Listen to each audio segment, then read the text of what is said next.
Hello guys, स्वागत है आपका एक और न्यू इंटरेस्टिंग वीडियो में। आज की स्टोरी एक ऐसे बंदे की है जो 18 साल से एक सिस्टम के लोड होने का वेट कर रहा है। उसका कल्टीवेशन बिल्कुल जीरो है, पर जब उसका सिस्टम 100% पर आता है तो उसकी पावर्स ऐसी होती हैं कि बड़े बड़े कल्टीवेटर्स उसके आगे पानी भरते हैं। ये सीरीज एक्शन, मिस्ट्री और ओवरपावर्ड मोमेंट से भरी हुई है। तो चलिए बिना किसी देरी के इस नए सफर की शुरुआत करते हैं। तो कहानी की शुरुआत में हमें एक बहुत ही खूबसूरत सा पहाड़ और उस पर बना एक छोटा सा घर दिखाया जाता है। यहाँ पर एक लड़का जिसका नाम ये कॉन्ग था, वो अपनी रॉकिंग चेयर पर आराम से बैठा हुआ था और आसमान की तरफ देख रहा था। ये कॉन्ग अपने आप से कहता है कि मुझे इस तियान्युआन वर्ल्ड में आए हुए पूरे 18 साल हो चुके हैं और मेरा ये बेकार सा सिस्टम पिछले 18 सालों से 99.99% पर ही अटका हुआ है। ये कॉन्ग सोचता है कि शुक्र है 17 साल पहले मेरे मास्टर ने मुझे इस श्वानतियान सेक्ट में शामिल कर लिया था। अब मेरे मास्टर तो यहाँ से जा चुके हैं और मेरी बॉडी के मेरिडियंस पूरी तरह से ब्लॉक हैं, जिसकी वजह से मैं कल्टीवेशन नहीं कर सकता। पर फिर भी मैं इस शियाओयाओ पीक का मास्टर बन चुका हूँ। तभी वहाँ पर एक डिसाइपल भागता हुआ आता है और ये कॉन्ग के सामने झुककर कहता है कि अंकल, आज सेक्ट में नए डिसाइपल्स को सिलेक्ट करने का दिन है। मास्टर ने मुझे भेजा है ताकि मैं आपको मेन पीक पर बुला सकूं। आपको वहाँ चलकर अपने लिए एक डिसाइपल चूज करना होगा। ये कॉन्ग उसकी बात सुनकर हल्का सा परेशान होता है और कहता है कि ठीक है, तुम जाओ, मैं थोड़ी देर में आता हूँ। डिसाइपल के जाने के बाद ये कॉन्ग अपनी चेयर से उठता है और कहता है कि इन लोगों को याद ही नहीं है कि मैं कल्टीवेशन नहीं कर सकता और हवा में उड़ना मेरे बस की बात नहीं है।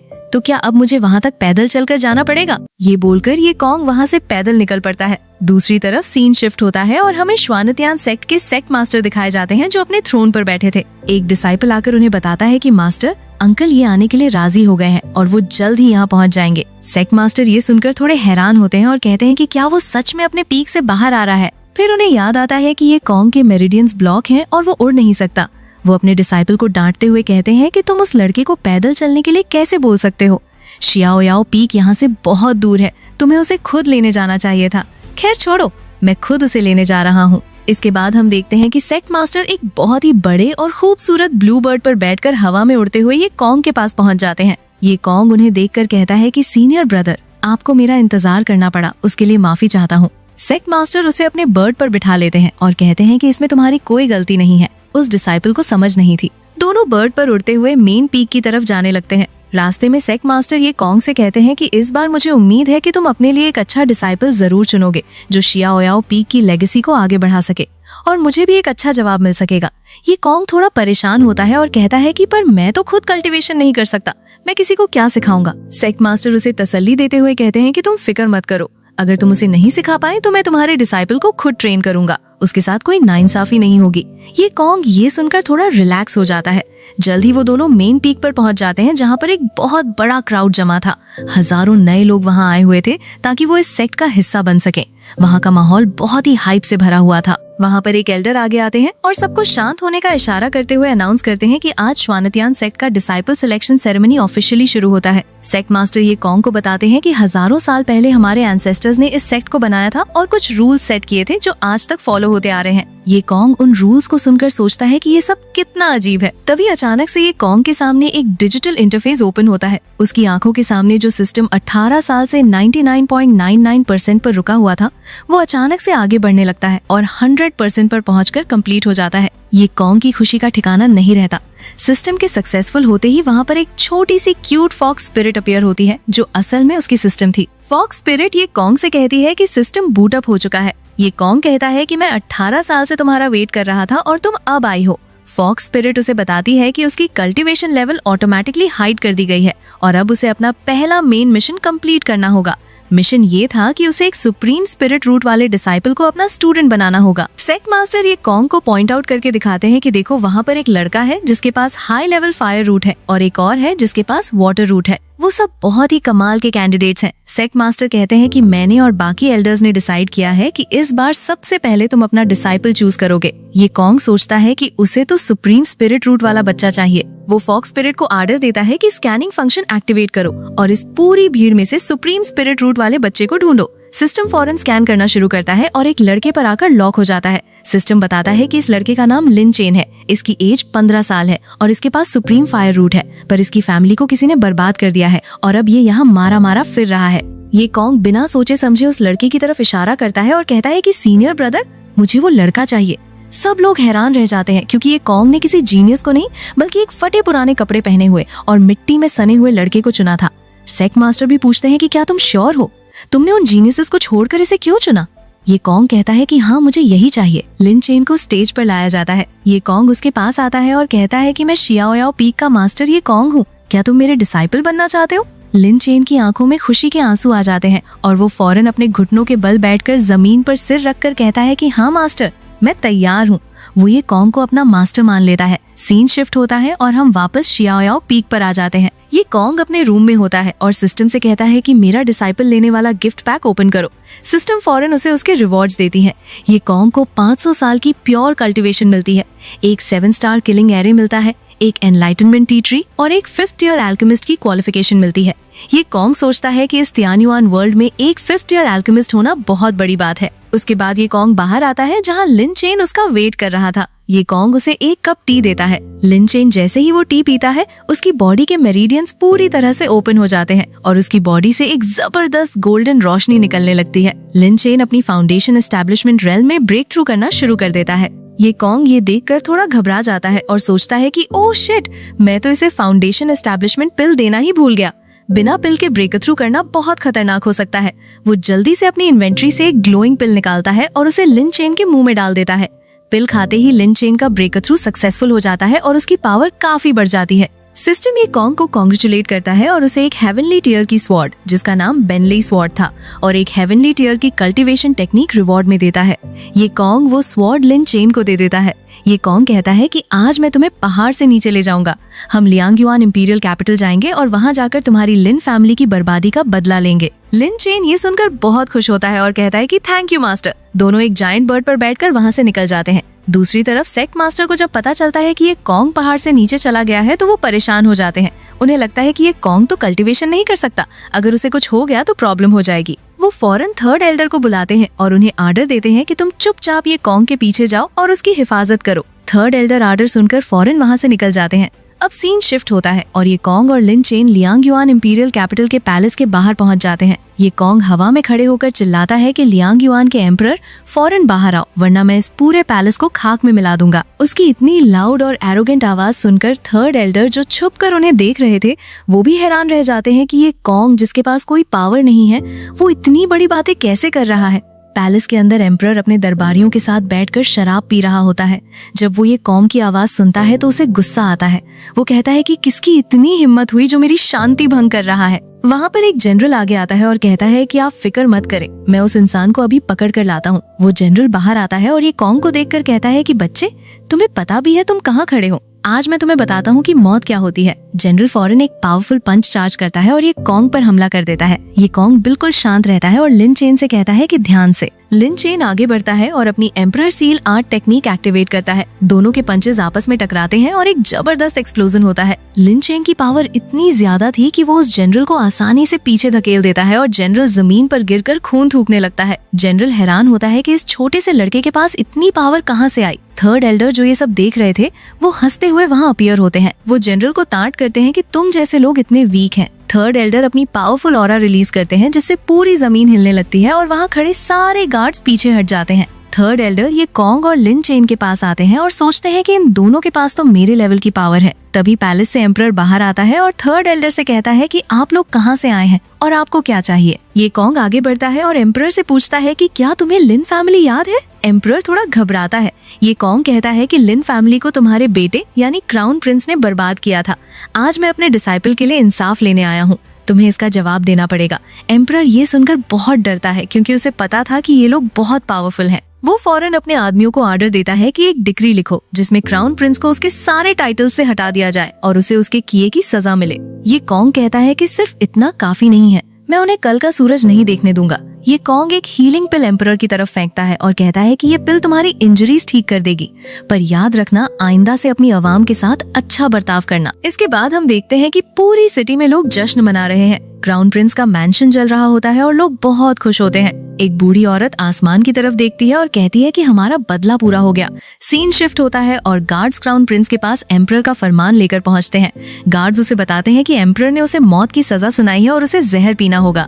क्राउन प्रिंस घबरा जाता है और कहता है कि ये नहीं हो सकता, मुझे अपने बाप से मिलना है। पर गार्ड्स उसे जबरदस्ती पकड़ लेते हैं और उसके मुंह में जहर डाल देते हैं, जिससे उसकी वहीं मौत हो जाती है। वापस शियाओयाओ पीक पर ये कॉन्ग पहाड़ी के किनारे बैठा होता है। वो सोचता है कि जब से मैं यहाँ आया हूँ, इस बिटर सी यानी इस झील से हमेशा अजीब सी आवाजें आती हैं। रात के वक्त मुझे लगता है जैसे कोई मुझे बुला रहा है। ये कॉन्ग डिसाइड करता है कि आज वो खुद जाकर देखेगा कि इस झील के अंदर आखिर है क्या। वो सीधा पानी में छलांग लगा देता है। पानी के अंदर जाने के बाद ये कॉन्ग देखता है कि बाहर से जो एक छोटी सी झील लग रही थी, अंदर से वो एक बहुत बड़ा और एंडलेस समंदर है। वहाँ पर एक बहुत बड़ा और खूबसूरत अंडरवाटर महल होता है, जिसके ऊपर तियानुआन टावर लिखा होता है। ये कॉन्ग उस महल के दरवाजे पर पहुँचता है और उसे खोलने की कोशिश करता है, पर दरवाजे पर एक मैजिकल फॉर्मेशन लगी होती है।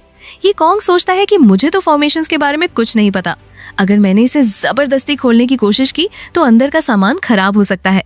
तभी अचानक से पानी के अंदर से एक बहुत बड़ा और खतरनाक ड्रैगन निकलकर ये कॉन्ग के सामने आ जाता है। ये ड्रैगन अपनी बॉडी इंटीग्रेशन रेल्म की पावरफुल ऑरा रिलीज करता है। ड्रैगन कहता है कि एक मामूली इंसान मेरी जगह पर आने की हिम्मत कैसे कर सकता है। ये कॉन्ग उस ड्रैगन को देखकर बिल्कुल नहीं डरता, बल्कि कहता है कि तुम इतने बड़े मॉन्स्टर हो, पर तुम्हारी हिम्मत इतनी छोटी क्यों है। ड्रैगन हैरान होता है कि ये इंसान मुझसे डर क्यों नहीं रहा। ड्रैगन कहता है कि तुम चाहते क्या हो। ये कॉन्ग कहता है कि मैंने बस तुम्हें हेलो बोला है, तुम मेरे पीछे क्यों पड़ गए हो।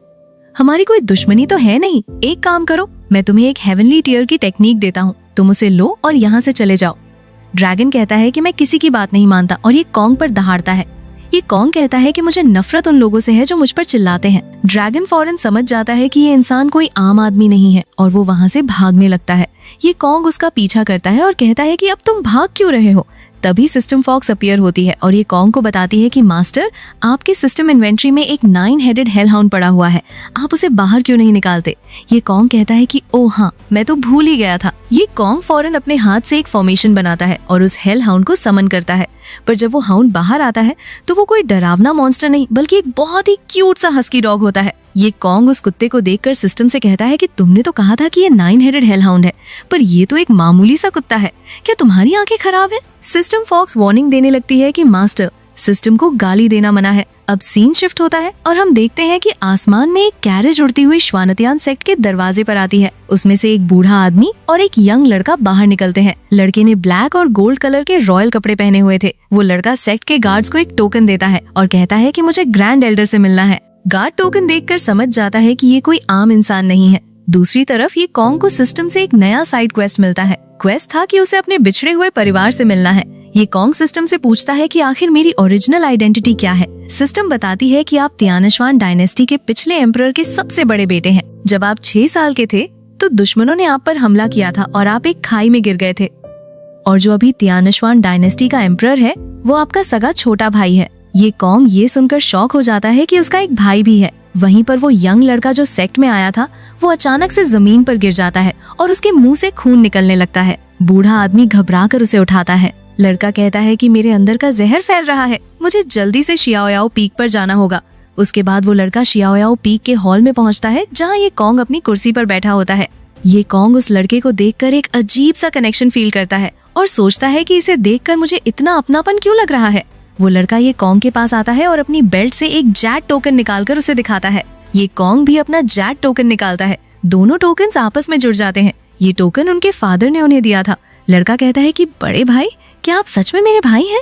ये कॉन्ग समझ जाता है कि ये उसका छोटा भाई है। सिस्टम ये कॉन्ग को कॉन्ग्रेचुलेट करता है और उसे फॉर्मेशन, मास्टरी और एक बीस्ट समनिंग कार्ड रिवॉर्ड में देता है। ये कॉन्ग अपने भाई को उठाता है और कहता है कि जब तक मैं यहाँ हूँ तुम्हें कुछ नहीं होगा। ये कॉन्ग अपनी पावर्स यूज करके अपने भाई के अंदर का सारा जहर फौरन ठीक कर देता है। उसके बाद दोनों भाई समुद्र के किनारे बैठकर बातें कर रहे होते हैं। ये कॉन्ग अपने भाई से कहता है कि अगली बार जब आना तो मेरी भतीजी को भी साथ लाना, मैंने अब तक उसे देखा नहीं है। भाई कहता है कि जरूर लाऊंगा। ये कॉन्ग नोटिस करता है कि उसके भाई की तबीयत अभी भी पूरी तरह ठीक नहीं है और उसका चेहरा पीला पड़ रहा है। भाई कहता है कि मुझे अब वापस जाना होगा, मेरे ऊपर बहुत सी जिम्मेदारियां हैं। ये कॉन्ग उसे एक छोटी सी लकड़ी की स्वॉर्ड देता है और कहता है कि ये स्वॉर्ड तुम्हें हमेशा प्रोटेक्ट करेगी। भाई वापस अपने पैलेस पहुंचता है, पर वहां पहुंचते ही वो जमीन पर गिरकर बेहोश हो जाता है। पैलेस के डॉक्टर्स उसे चेक करते हैं और बताते हैं कि इनके अंदर का जहर बहुत खतरनाक है और ये सिर्फ 3 दिन तक ही जिंदा रह पाएंगे। भाई को जब होश आता है तो वो अपने सारे मंत्रियों और जनरल्स को बुलाता है। वो उनसे कहता है कि मेरा वक्त अब खत्म होने वाला है,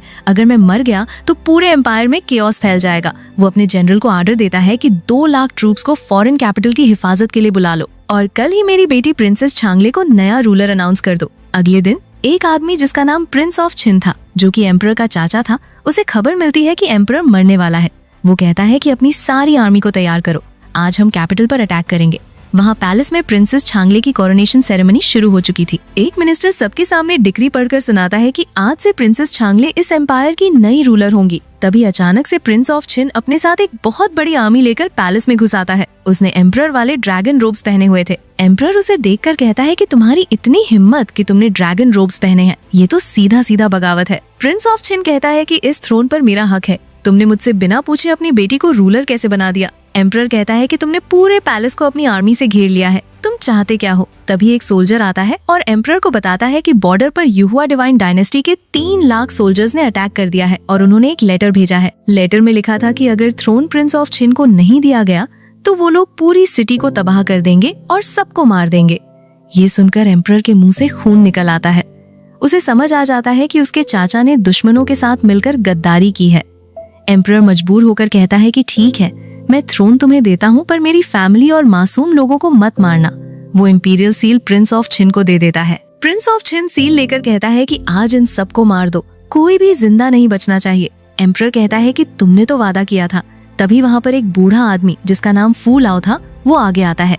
फू लाओ अपनी सोल फॉर्मेशन रेल्म की पावरफुल ऑरा रिलीज करता है ताकि वो प्रिंस ऑफ छिन को रोक सके, पर प्रिंस ऑफ छिन बिल्कुल नहीं डरता। वो कहता है कि मैं जानता था तुम बीच में आओगे। अचानक से प्रिंस ऑफ छिन के पीछे एक बहुत ही बड़ा प्रोजेक्शन अपीयर होता है, जो एक सोल फॉर्मेशन एक्सपर्ट का क्लोन था। फू लाओ उस क्लोन को देखकर हैरान रह जाता है और कहता है कि ये तो किसी मास्टर का क्लोन है। दूसरी तरफ शिया ओयाओ पीक पर ये कॉन्ग अपनी चेयर पर बैठा होता है। तभी सिस्टम उसे अलर्ट करता है कि आपके भाई की जान खतरे में है। सिस्टम उसे एक नया मिशन देता है कि अपने भाई को बचाओ और इस प्रॉब्लम को सॉल्व करो। मिशन का रिवॉर्ड 500 साल की कल्टीवेशन थी, जिससे ये कॉन्ग दाओ इंटीग्रेशन मिड स्टेज में ब्रेक थ्रू कर लेगा। ये कॉन्ग की बॉडी से एक रोशनी निकलती है और उसकी पावर आसमान को छूने लगती है। वापस पैलेस में वो क्लोन प्रिंस ऑफ छिन से पूछता है कि तुमने मुझे यहाँ क्यों बुलाया है। प्रिंस ऑफ छिन कहता है कि मुझे इन सबको मारना है। क्लोन कहता है कि मैं तुम्हारी इन छोटी मोटी फाइट्स में हिस्सा नहीं लूंगा। पर तभी अचानक से आसमान से एक बहुत बड़ा हाथ आता है, जो ये कॉन्ग का प्रोजेक्शन था। ये कॉन्ग का प्रोजेक्शन एक ही सेकंड में उस एनिमी क्लोन को पकड़कर उसके टुकड़े टुकड़े कर देता है। प्रिंस ऑफ छिन और वहाँ खड़े सारे लोग ये देखकर शॉक में रह जाते हैं कि इतना पावरफुल क्लोन एक ही अटैक में कैसे डिस्ट्रॉय हो गया। ये कॉन्ग का प्रोजेक्शन गोल्डन चेन्स निकालकर उस एनिमी की सोल को बांध लेता है। ये कॉन्ग अपने भाई से कहता है कि घबराओ मत, जब तुम्हारा बड़ा भाई यहाँ है, इस एम्पायर को कोई कुछ नहीं कर सकता। प्रिंस ऑफ छिन पूछता है कि तुम आखिर हो कौन।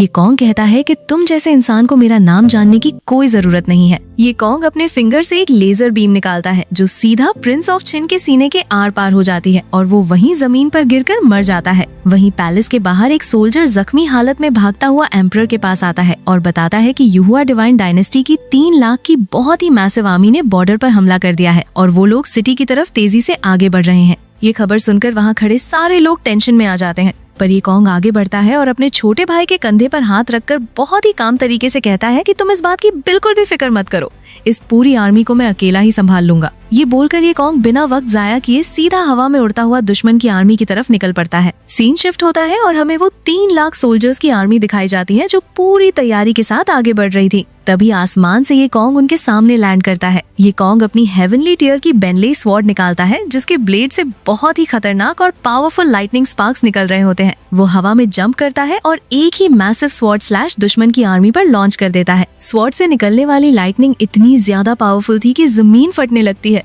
और एक ही सेकंड के अंदर वो पूरी 3 लाख की आर्मी राख बनकर हवा में उड़ जाती है। ये कॉन्ग की इस कामयाबी पर सिस्टम फौरन उसे कॉन्ग्रेचुलेट करता है और मिशन कंप्लीट होने के रिवॉर्ड में उसे 500 साल की प्योर कल्टीवेशन दे देता है। इस रिवॉर्ड के मिलते ही ये कॉन्ग की पावर आसमान को छूने लगती है और वो आसानी से दाओ इंटीग्रेशन मिड स्टेज में पूरी तरह से ब्रेक थ्रू कर लेता है। साथ ही सिस्टम उसे एक 6 टियर एरे मास्टर की पावर्स भी देता है, जो ऑटोमेटिकली उसकी बॉडी और माइंड में पूरी तरह से मर्ज हो जाती हैं। इसके बाद ये कॉन्ग वापस उसी बिटर सी झील के पास आता है और पानी में छलांग लगा देता है। वो तैरता हुआ सीधा अंडर वाटर तियानयुआन टावर के सामने पहुंचता है। पिछली बार वो इस टावर के दरवाजे को खोल नहीं पाया था क्योंकि उस पर एक मैजिकल सील लगी हुई थी, पर इस बार एरे मास्टर की पावर्स होने की वजह से ये कॉन्ग आसानी से अपने हाथों से एक ग्लोइंग फॉर्मेशन बनाता है और उस टावर के दरवाजे पर लगी मैजिकल सील को अनलॉक कर देता है। जैसे ही वो भारी दरवाजा खुलता है, अंदर के अंधेरे से अचानक बहुत सारी डार्क टेंटिकल्स और स्मोक बाहर आती है।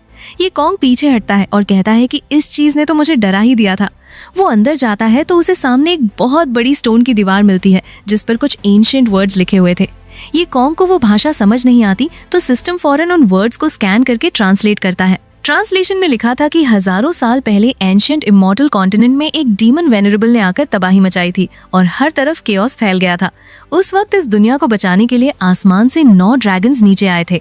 ये कॉन्ग इस दीवार को छोड़कर आगे बढ़ता है और एक बड़े और डार्क रूम में एंटर करता है जहाँ 9 बड़े ड्रैगन कॉफिन्स एक सर्कल में रखे हुए थे। अचानक से पूरा रूम हिलने लगता है और उन कॉफिन्स के ढक्कन खुल जाते हैं। उनके अंदर से 9 खतरनाक और मैसिव ड्रैगन्स के स्पिरिट्स बाहर निकल आते हैं। वो ड्रैगन्स ये कॉन्ग को एक इंट्रूडर समझकर उस पर हमला करने के लिए आगे बढ़ते हैं। ये कॉन्ग बिल्कुल नहीं घबराता और फौरन अपने सिस्टम से उस हस्की कुत्ते को समन करता है। ये कॉन्ग उस हस्की से पूछता है कि क्या तुम इन ड्रैगन्स को संभाल सकते हो या नहीं। हस्की कॉन्फिडेंस के साथ कहता है कि हाँ बिल्कुल, ये तो मेरे बाएं हाथ का खेल है। ये बोलते ही वो छोटा सा हस्की अपने असली रूप यानी एक बहुत ही मैसिव और डार्क ऑरा वाले 9 हेडेड हेलहाउंड में ट्रांसफॉर्म हो जाता है। हेलहाउंड की वो ऑरा और उसके 9 सिर देखकर वो सारे ड्रैगन्स वहीं रुक जाते हैं और फौरन जमीन पर अपना सिर रखकर झुक जाते हैं। ड्रैगन्स को समझ आ जाता है कि ये कॉन्ग कोई आम इंसान नहीं है। वो ड्रैगन्स ये कॉन्ग का शुक्रिया अदा करते हैं और कहते हैं कि हम आपके इस एहसान को हमेशा याद रखेंगे। अब सीन शिफ्ट होता है और हमें एंशिएंट इमॉर्टल टाउन का नजारा दिखाया जाता है जहां आसमान में अचानक से एक बहुत बड़ा डार्क पोर्टल ओपन हो जाता है। उस पोर्टल के अंदर से लगातार बहुत सारे खतरनाक डीमंस बाहर निकलने लगते हैं और पूरे टाउन पर हमला कर देते हैं। हर तरफ आग लग जाती है, बिल्डिंग्स गिरने लगती हैं और मासूम लोग अपनी जान बचाने के लिए इधर उधर भाग रहे होते हैं, पर डीमंस उन्हें मार देते हैं। दूसरी तरफ श्वानतियान सेक्ट के मेन हॉल में सेक्ट के सारे एल्डर्स और सेक्ट मास्टर की एक सीरियस मीटिंग चल रही होती है। एक एल्डर सेक्ट मास्टर से कहता है कि मुरोंग तियान नाम के एक लड़के ने एंशिएंट इमॉर्टल टाउन के मासूम लोगों का खून किया है और वहाँ तबाही मचाई है, इसलिए उसे फौरन मौत की सजा मिलनी चाहिए। सेक्ट मास्टर कहते हैं कि पहले हमें इस मामले की ठीक से इन्वेस्टिगेशन करनी चाहिए ताकि किसी बेकसूर को सजा न मिले, पर वो एल्डर जिद करता है कि सबूत बिल्कुल साफ है और उसे अभी मारना होगा। वहीं शियाओयाओ पीक पर ये कॉन्ग अपनी चेयर पर बैठा होता है, तभी उसके सामने सिस्टम पॉपअप होता है और उसे अलर्ट करता है कि मुरोंग तियान बेकसूर है और उसे गलत सजा दी जा रही है। सिस्टम ये कॉन्ग को एक नया मिशन देता है कि उसे फौरन जाकर मुरोंग तियान को बचाना होगा और उसे अपना डिसाइपल बनाना होगा। ये कॉन्ग स्क्रीन देखकर कहता है कि ये तो गड़बड़ है, मुझे जल्दी जाना होगा। वो फौरन उड़ता हुआ मेन पीक की तरफ निकल पड़ता है। मेन हॉल में एल्डर्स ने मुरोंग तियान को पकड़ा हुआ था और वो उसे सजा देने ही वाले होते हैं। मुरोंग तियान के कपड़े फटे हुए थे, उसके चेहरे पर खून और मिट्टी लगी हुई थी और वो बहुत डरी हुई हालत में था। तभी अचानक से ये कॉन्ग हॉल का दरवाजा खोलकर वहाँ पहुँच जाता है। ये कॉन्ग आगे बढ़ता है और कहता है कि मेरे पास इस एंशिएंट इमॉर्टल टाउन के बारे में कुछ बहुत ही इम्पोर्टेंट इन्फॉर्मेशन है। ये कॉन्ग अपनी पावर्स का यूज करके एक क्रिस्टल ऑर्ब हवा में प्रोजेक्ट करता है जिसमें उस रात की पूरी रिकॉर्डिंग सबके सामने चलने लगती है। उस रिकॉर्डिंग में साफ साफ दिख रहा था कि एक मैसिव डीमन ने टाउन पर हमला किया था और मुरोंग तियान तो असल में अपनी जान पर खेलकर उन डीमन से लड़ रहा था ताकि वो टाउन के लोगों को बचा सके। ये सबूत देखकर वहाँ खड़े सारे एल्डर्स और सेक्ट मास्टर हैरान रह जाते हैं। सेक्ट मास्टर फौरन अनाउंस करते हैं कि मुरोंग तियान पूरी तरह से बेकसूर है और ये सब तबाही डीमन रेस का किया धरा है। ये कॉन्ग आगे बढ़कर मुरोंग तियान के पास आता है और कहता है कि मुझे पता है तुम्हारा दिल साफ है, तुम बस कुछ वक्त के लिए उन डीमंस के जाल में फंस गए थे और उन्होंने तुम्हें कंट्रोल करने की कोशिश की थी। अब तुम्हारा टाउन पूरी तरह से तबाह हो चुका है और तुम्हारे पास आगे जाने के लिए कोई भी जगह नहीं है। मैं शियाओयाओ पीक का मास्टर ये कॉन्ग हूँ, क्या तुम मेरे डिसाइपल बनना चाहते हो? मुरोंग तियान फौरन ये कॉन्ग के आगे घुटनों पर बैठ जाता है और जमीन पर सिर रखकर उसे अपना मास्टर मान लेता है। तभी एक एल्डर सेक्ट मास्टर को वार्न करते हुए कहता है कि भले ही ये लड़का बेकसूर हो,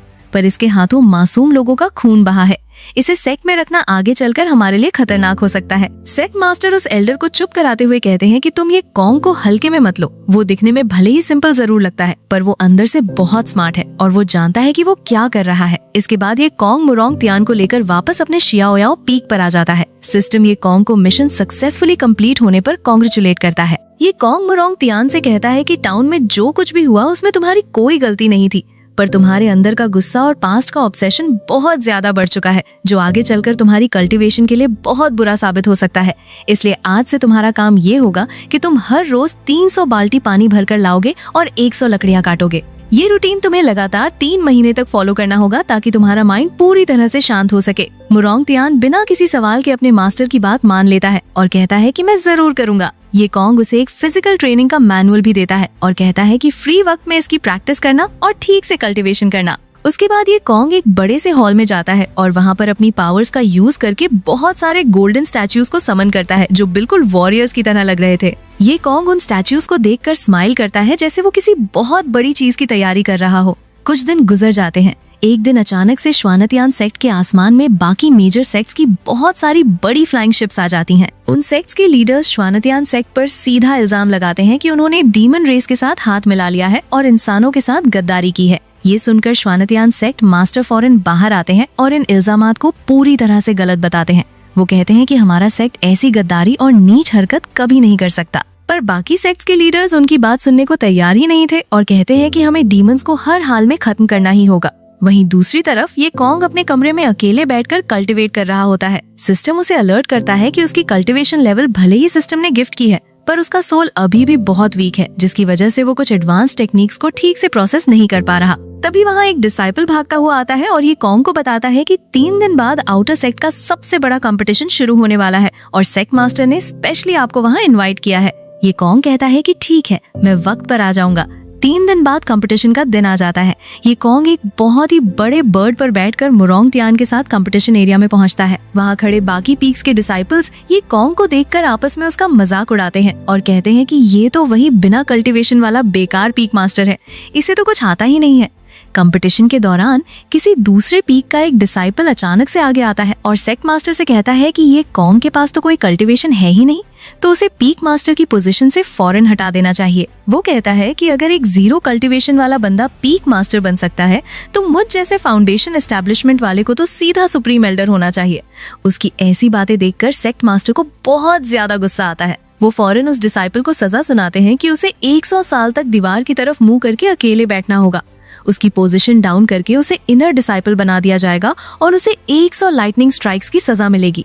वो डिसाइपल अपनी सजा सुनकर डर जाता है और सोचता है कि उसने गलती से अपने अंदर की बातें सबके सामने बोल दी हैं। अपना पूरा करियर और लाइफ बर्बाद होता देख वो पागल सा हो जाता है और सीधा ये कॉन्ग पर अटैक कर देता है।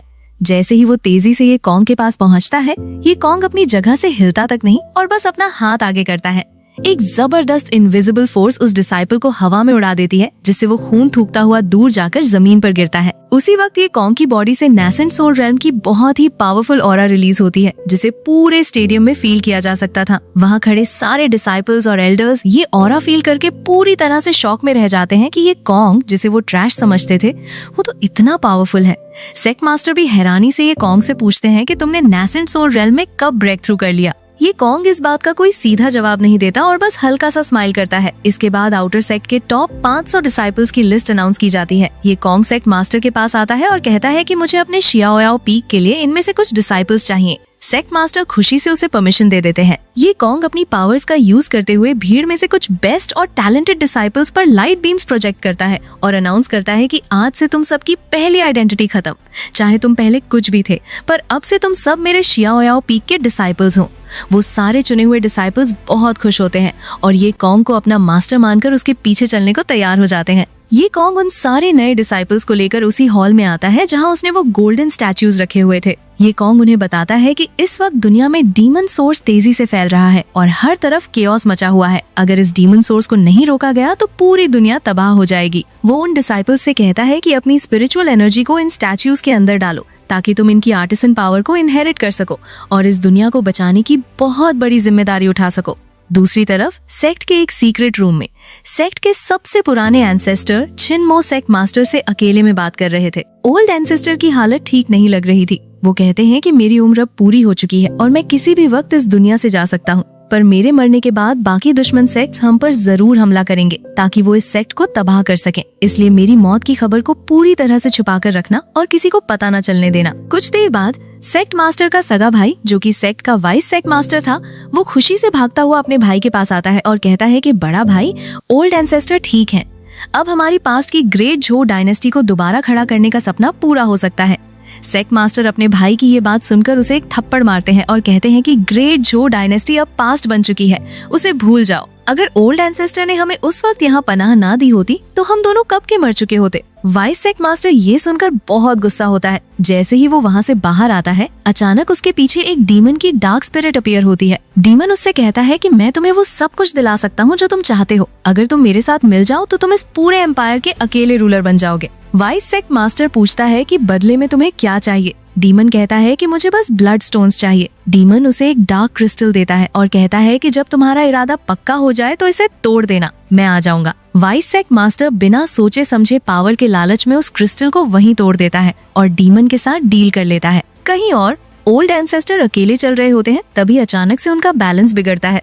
उनके हाथ से उनकी फ्लास्क जमीन पर गिर जाती है और वो वहीं जमीन पर गिरकर मर जाते हैं। फ्लास्क का ग्लोइंग पानी जमीन पर गिरता है, जिसे देखकर एक व्हाइट फॉक्स वहां आती है और उस पानी को पीने लगती है। पानी पीते ही वो फॉक्स अचानक से एक खूबसूरत लड़की में ट्रांसफॉर्म हो जाती है, पर अगले ही पल वो बेहोश होकर गिर पड़ती है। ये कॉन्ग वहां से गुजर रहा होता है और उस लड़की को बेहोश देखकर उसे उठाकर अपने रूम में ले आता है। कुछ दिनों बाद जब उस लड़की को होश आता है तो वो ये कॉन्ग के सामने रो रही होती है। वो बताती है कि सालों पहले एक मिस्टीरियस आर्मी ने उसके फॉक्स क्लैन पर हमला किया था और बेदर्दी से उनके दिलों को निकाल लिया था। ये सुनकर ये कॉन्ग को बहुत गुस्सा आता है और वो कहता है कि जिसने भी ये किया है, मैं उन्हें जिंदा नहीं छोड़ूंगा और उनकी हड्डियां तोड़ दूंगा। वहीं वाइस सेक्ट मास्टर दोबारा उस डीमन से मिलता है। डीमन डील के मुताबिक उसे एक डार्क पावर देता है। डार्क एनर्जी से पूरी तरह भरने के बाद वाइस सेक्ट मास्टर सेक्ट के सारे एल्डर्स को एक हॉल में बुलाता है। वो उनसे कहता है कि मैं ग्रेट झो डायनेस्टी को वापस लाना चाहता हूँ और अब तुम्हें मेरा साथ देना ही होगा। एल्डर्स जानते थे कि ओल्ड एंसेस्टर मर चुके हैं और अब इन्हें बचाने वाला कोई नहीं है, इसलिए वो सब डर के मारे उसकी बात मान लेते हैं।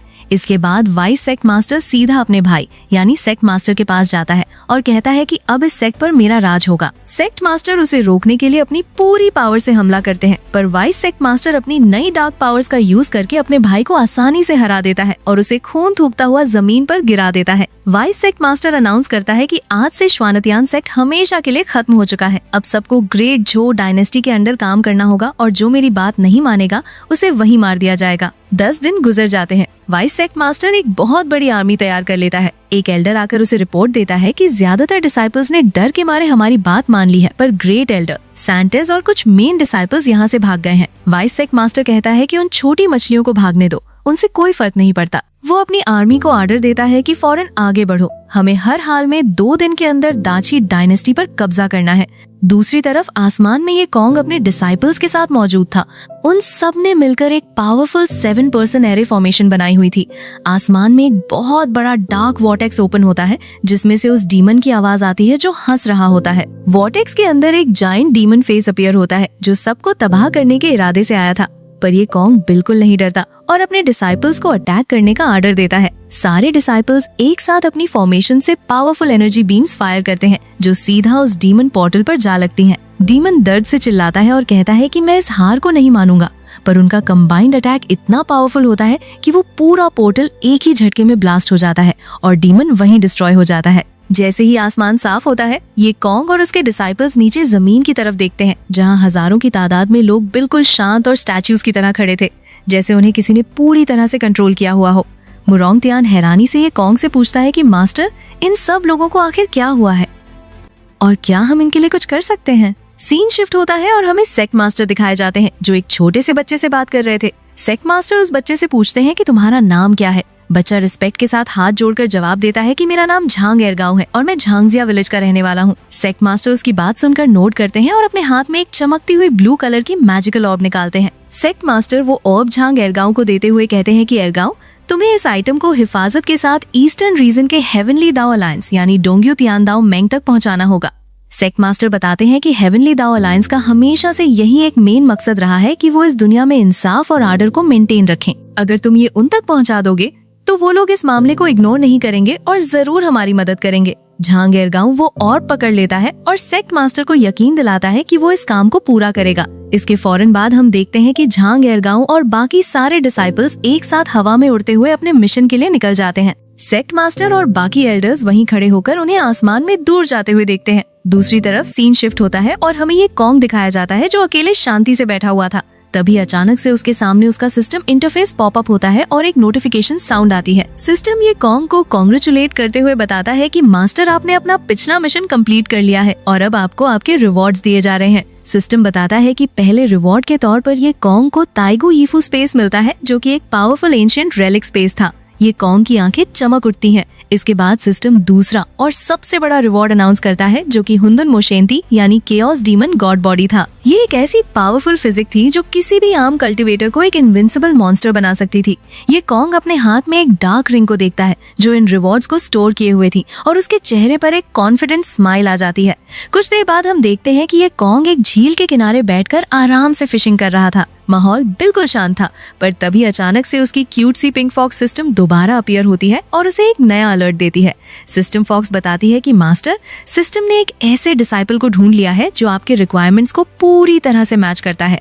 सिस्टम ये कॉन्ग को एक नया मिशन असाइन करता है कि उसे फौरन जाकर इस नए डिसाइपल को ढूंढना होगा और उसे अपना स्टूडेंट बनाना होगा। सिस्टम इस नए मिशन के रिवॉर्ड्स भी अनाउंस करता है, जिसमें ये कॉन्ग को झुत्तियां वंजीय युगन यानी आल हेवंस फिशिंग रॉड मिलेगी और साथ ही साथ उसकी कल्टीवेशन सीधा दाओ इंटीग्रेशन पीक रेल्म यानी वेंडिंग ची तक ब्रेक थ्रू कर जाएगी। ये कॉन्ग स्क्रीन पर उस डिसाइपल की लोकेशन देखता है जो कि नानाओ कॉन्टिनेंट यानी सदर्न डेजोलेट कॉन्टिनेंट में थी। ये कॉन्ग थोड़ा हैरान होता है और कहता है कि नानाओ कॉन्टिनेंट। ये बोलकर ये कॉन्ग फौरन अपनी फिशिंग रॉड छोड़ता है और अपने नए डिसाइपल को ढूंढने के लिए निकल पड़ता है। अब सीन शिफ्ट होकर सीधा ईस्टर्न रीजन के एक्सट्रीम साउथ में मौजूद नानाओ कॉन्टिनेंट पर आ जाता है। ये जगह बाकी दुनिया से बिल्कुल अलग और भुलाई जा चुकी थी। यहाँ पर हर तरफ सिर्फ बंजर जमीन, सूखे पेड़ और छोटे छोटे ट्राइबल टेंट्स दिखाई दे रहे थे। यहाँ पर हमें शू फैमिली का ट्राइब दिखाया जाता है, जहाँ एक सिंपल से कपड़े पहने हुए लड़की जिसका नाम शू वार्निंग था, वो अपने टेंट के बाहर अकेले बैठकर ध्यान लगा रही थी।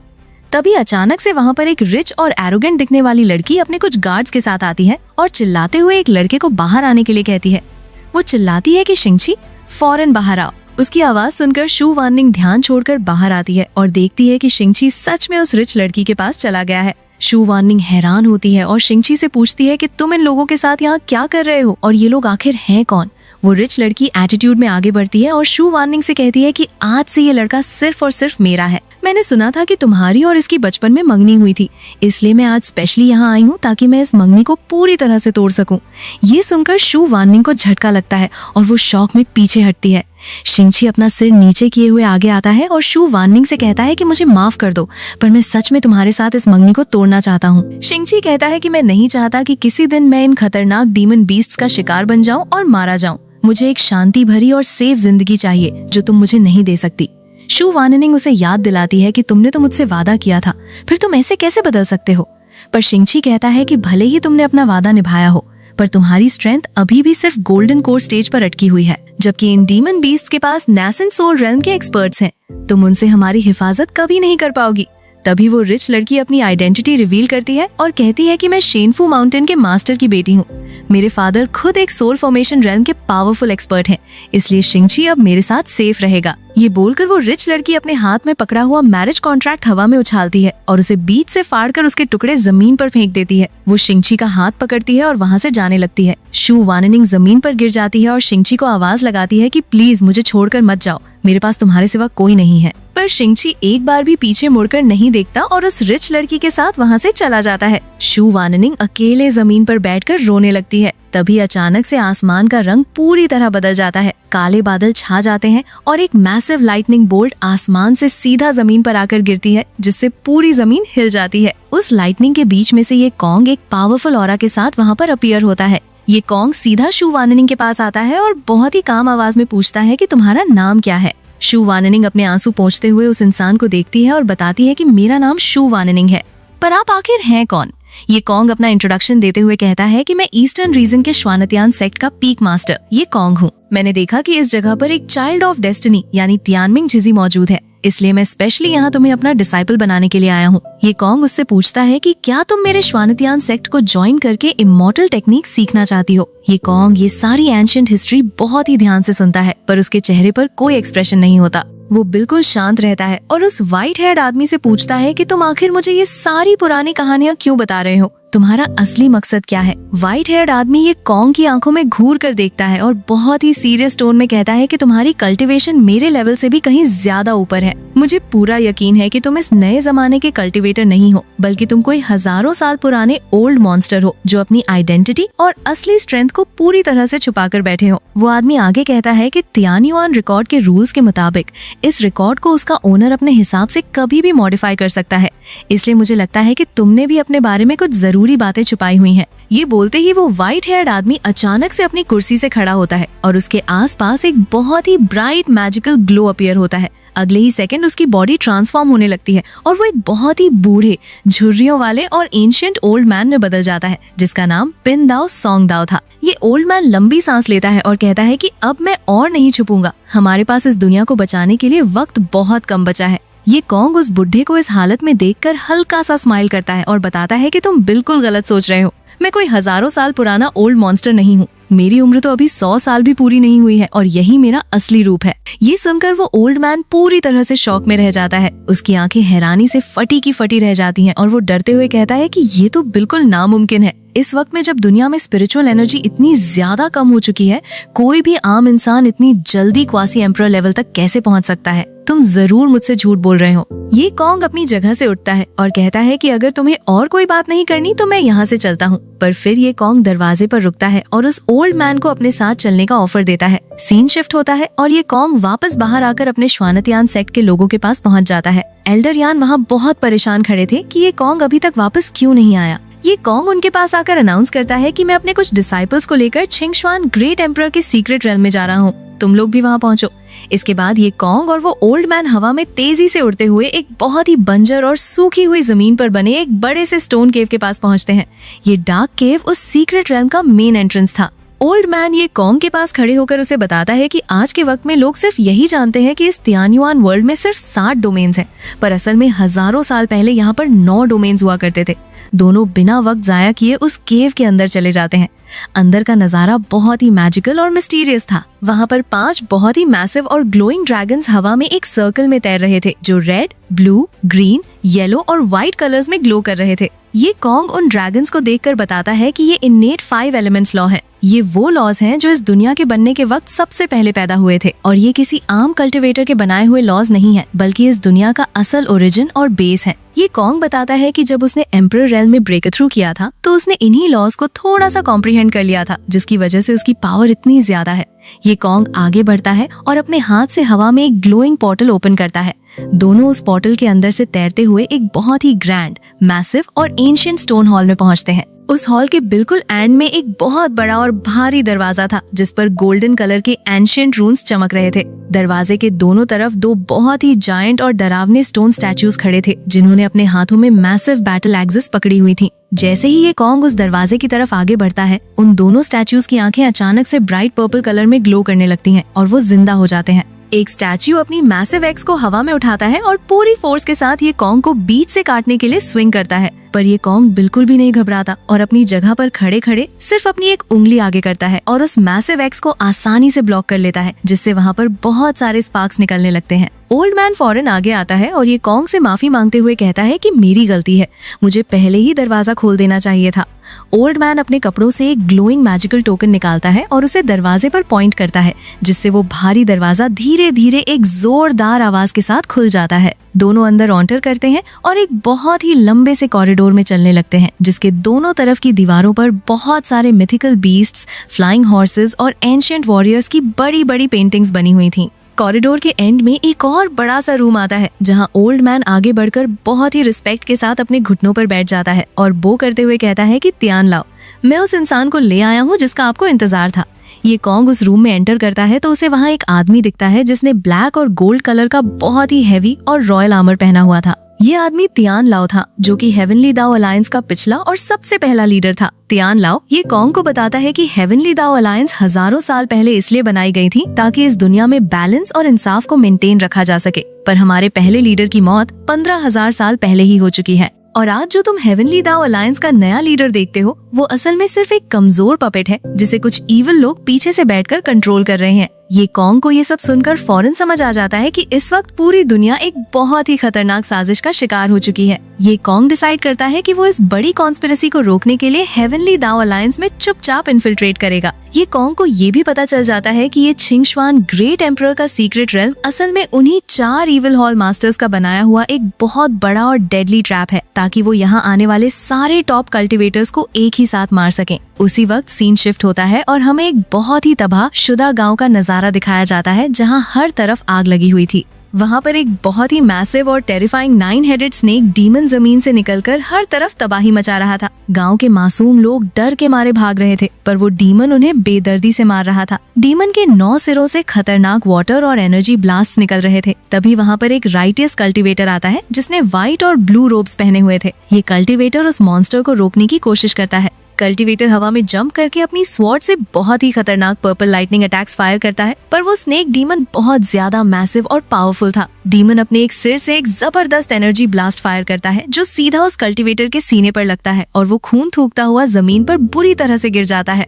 दूसरी तरफ एक डार्क और क्रीपी अंडरग्राउंड रूम में 4 इविल हॉल मास्टर्स खड़े थे, जिन्होंने ब्लैक रोब्स पहने हुए थे। वो हंसते हुए कहते हैं कि आज हम इसकी जान ले लेंगे और अपने फूलिश गॉड को खुश करेंगे। वो चारों मिलकर अपने हाथों से एक बहुत ही डार्क और ब्लडी मैजिकल फॉर्मेशन एक्टिवेट करते हैं, जिससे आसमान से एक मैसिव रेड लाइटनिंग गिरती है और वो जख्मी कल्टिवेटर उस लाइटनिंग के अंदर बुरी तरह फंसकर तड़पने लगता है। अब सीन शिफ्ट होकर सीक्रेट रेल्म के बाहर आता है, जहाँ पर एक बहुत ही मैसिव और ग्रैंड गैदरिंग लगी हुई थी। हजारों की तादाद में फ्लाइंग शिप्स आसमान में तैर रही थी और हजारों कल्टिवेटर्स जमीन पर जमा थे।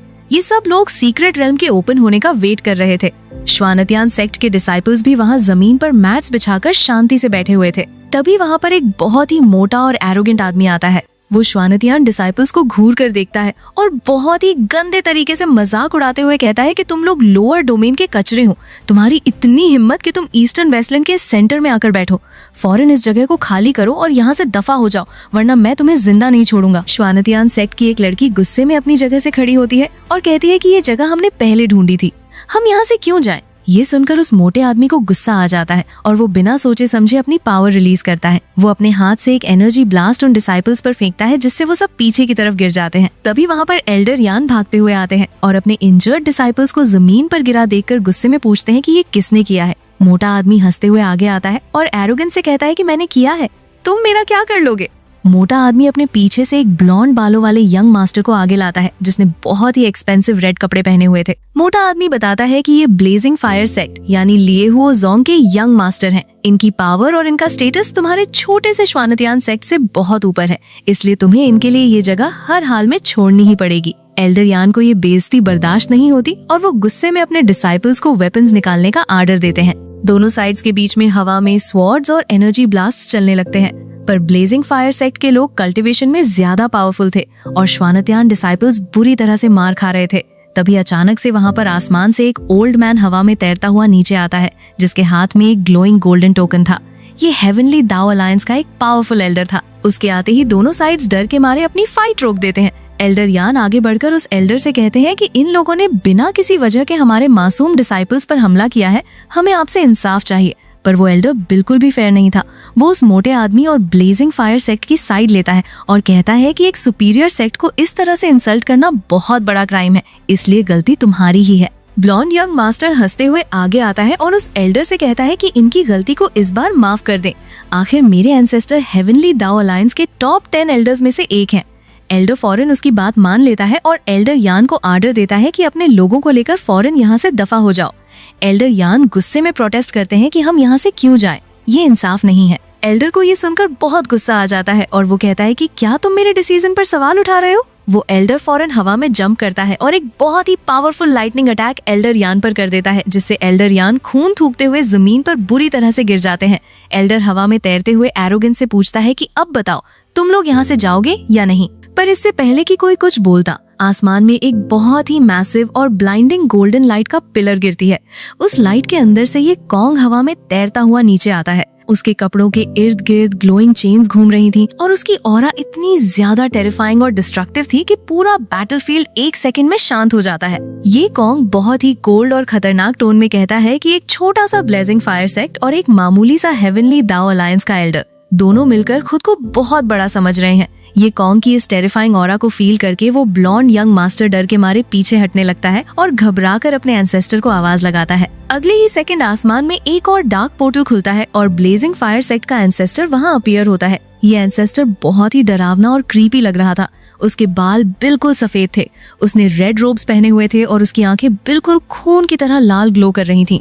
एंसेस्टर आगे आता है और ये कॉन्ग की पावर को भांपकर थोड़ा शांत टोन में कहता है कि इस मामले को हम यहीं खत्म करते हैं। मैं तुम्हें कंपनसेशन के तौर पर 10 डिवाइन एनलाइटनमेंट पिल्स देता हूँ, तुम इन्हें लो और इस बात को यहीं भूल जाओ। जैसे ही वो पिल्स हवा में आती हैं, ये कॉन्ग का सिस्टम फौरन उन्हें स्कैन करता है। सिस्टम अलर्ट देता है कि ये पिल्स असली नहीं है, बल्कि ये 3 खतरनाक पॉइजन से बनाई गई हैं। अगर कोई इन्हें गलती से भी खा ले तो वो हमेशा के लिए एक माइंडलेस पपेट बन जाएगा। सिस्टम उस एंसेस्टर को भी स्कैन करता है और बताता है कि इसका नाम यान गौदान है। ये ग्रेट एम्परर अर्ली स्टेज पर है और ये 3 पॉइजन गॉड का एक बहुत ही लॉयल बिलीवर है। ये कॉन्ग को फौरन पूरी गेम समझ आ जाती है। उसे रियलाइज होता है कि 3 पॉइजन गॉड ने हेवनली दाओ अलायंस और बाकी मेजर सेक्ट्स में पूरी तरह से इन्फिल्ट्रेट कर लिया है। अगर उसने इस वक्त इस ग्रेट एम्परर लेवल के एंसेस्टर को मार दिया तो दुश्मनों का मेन मास्टरमाइंड अलर्ट हो जाएगा और उनका पूरा प्लान खराब हो सकता है। इसलिए ये कॉन्ग बहुत ही स्मार्ट तरीके से बिहेव करता है। वो एरोगेंस से उन पिल्स को रिजेक्ट करता है और कहता है कि मुझे तुम्हारा ये कचरा नहीं चाहिए। अगर तुम सच में इस मामले को खत्म करना चाहते हो तो मेरी 2 शर्तें माननी पड़ेंगी। पहली, जिन लोगों ने मेरे डिसाइपल्स पर हाथ उठाया है उन्हें अभी के अभी मरना होगा, और दूसरी, मुझे कंपनसेशन में 3 टॉप टियर इमॉर्टल स्वॉर्ड्स चाहिए। एंसेस्टर ये कॉन्ग की ये शर्तें सुनकर गुस्से से पागल हो जाता है, पर उसे पता था कि ये कॉन्ग से लड़ना इस वक्त खतरनाक हो सकता है। एंसेस्टर अपनी लाल आंखों से उस मोटे आदमी और अपने ही ब्लॉन्ड यंग मास्टर को घूरता है। उसके हाथ से एक बहुत ही खतरनाक आग निकलती है जो एक ही सेकंड में उस मोटे आदमी और यंग मास्टर को बुरी तरह से जलाकर राख में बदल देती है। उन दोनों की वहीं पर बहुत ही दर्दनाक मौत हो जाती है।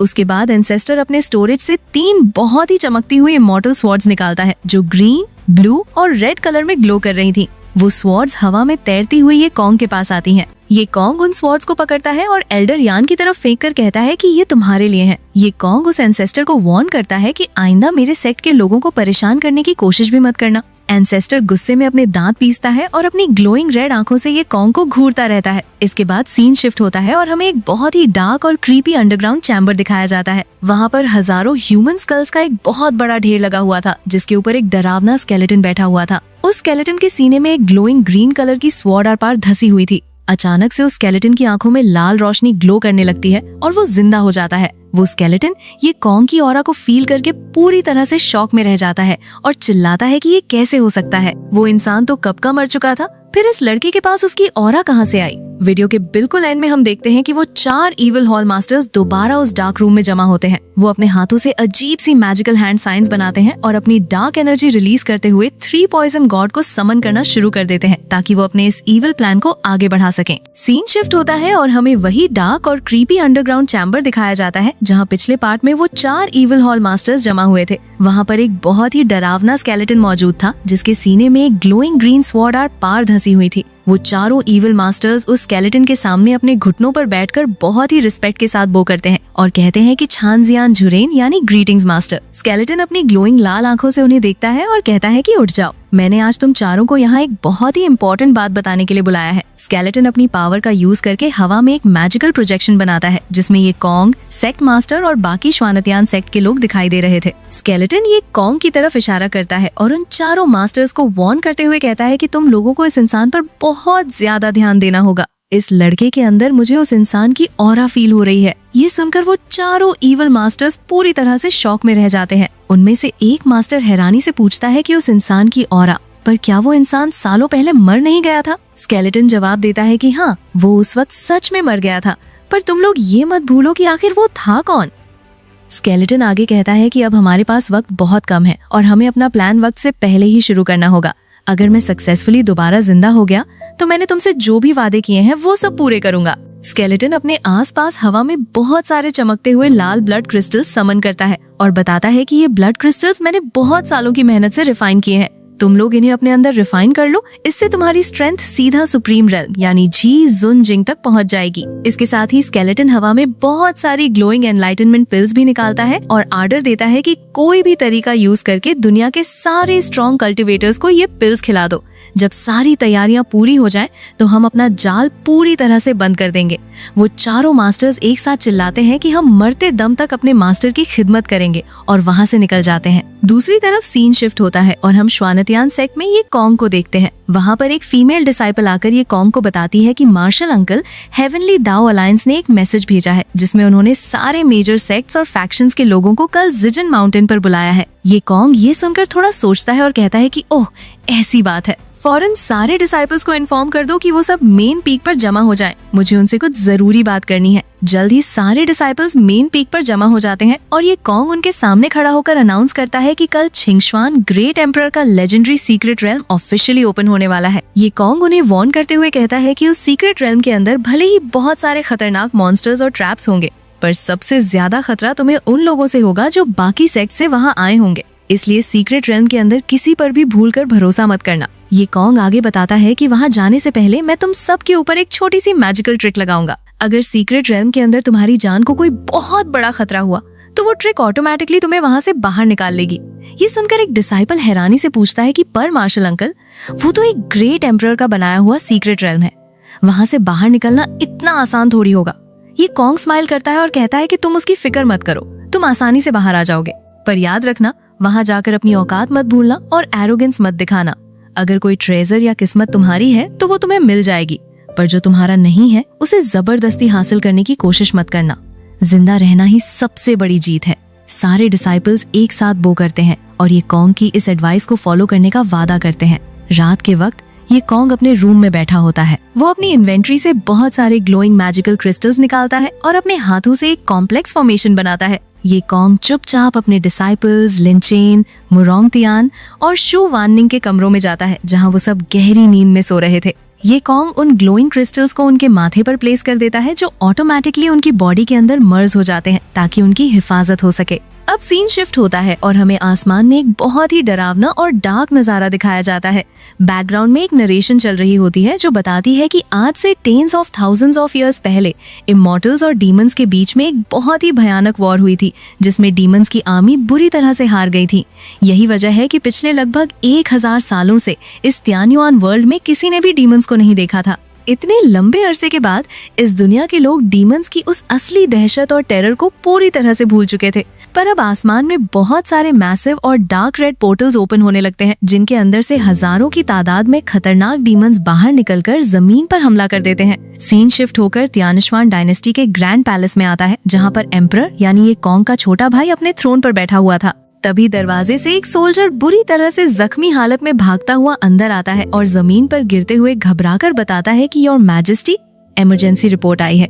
ईस्टर्न रीजन के छिंगश्वान पास के बाहर अचानक से बहुत सारी मैसिव और अननोन क्रीचर्स अपीयर हो गई हैं। वो क्रीचर्स इतनी खतरनाक हैं कि वो अपने पीछे घास का एक तिनका भी जिंदा नहीं छोड़ रही हैं। छिंगश्वान पास के बाहर रहने वाले सारे मासूम लोग उन मॉन्स्टर्स की खुराक बन चुके हैं। एम्परर ये सुनकर अपनी कुर्सी से खड़ा हो जाता है और पूरी तरह से शॉक में चिल्लाता है कि क्या छिंगश्वान पास दुश्मनों के हाथ लग चुका है और जनरल ली भी वॉर में मारे गए। एम्परर फौरन अपने मिनिस्टर को ऑर्डर देता है कि यूलिन गार्ड और बाकी सारी आर्मीज को फौरन ह्यूमन पास की हिफाजत के लिए भेज दो। पर तभी एक और सोल्जर खून से लथपथ भागता हुआ अंदर आता है और रोते हुए बताता है कि योर मैजेस्टी, सब खत्म हो गया। हमारी यूलिन गार्ड और कैपिटल की तीनों मेजर आर्मीज उन मॉन्स्टर्स के सामने एक ही झटके में पूरी तरह से तबाह हो चुकी हैं। ह्यूमन पास भी टूट चुका है और अब वो मॉन्स्टर्स सीधा हमारे कैपिटल की तरफ बढ़ रहे हैं। पैलेस में खड़े सारे मिनिस्टर्स डर के मारे कांपने लगते हैं। एक मिनिस्टर आगे आता है और एम्परर को सजेस्ट करता है कि योर मैजेस्टी, अब हमारे पास सिर्फ एक ही रास्ता बचा है। हमें फौरन वोंग ये यानी आपके बड़े भाई ये कॉन्ग से मदद मांगनी चाहिए।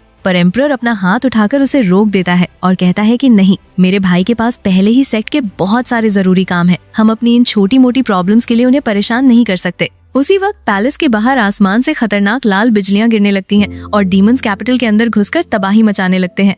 लोग डर के मारे इधर उधर भाग रहे थे। एम्परर फौरन अपने मिनिस्ट्री ऑफ वर्क्स को ऑर्डर देता है कि सारी आवाम को जल्दी से सेफ जगह पर ले जाओ और कैपिटल की मैजिकल फॉर्मेशंस को पूरी पावर पर एक्टिवेट कर दो। वो अपने जनरल को टाइगर टैली देता है और कहता है कि आसपास जितनी भी आर्मीज हैं उन सबको कैपिटल डिफेंड करने के लिए बुला लो। इसके बाद एम्परर घबराया हुआ अपने एक ओल्ड यूनक से पूछता है कि स्टेट प्रिसेप्टर यानी गुओशी इस वक्त कहाँ है।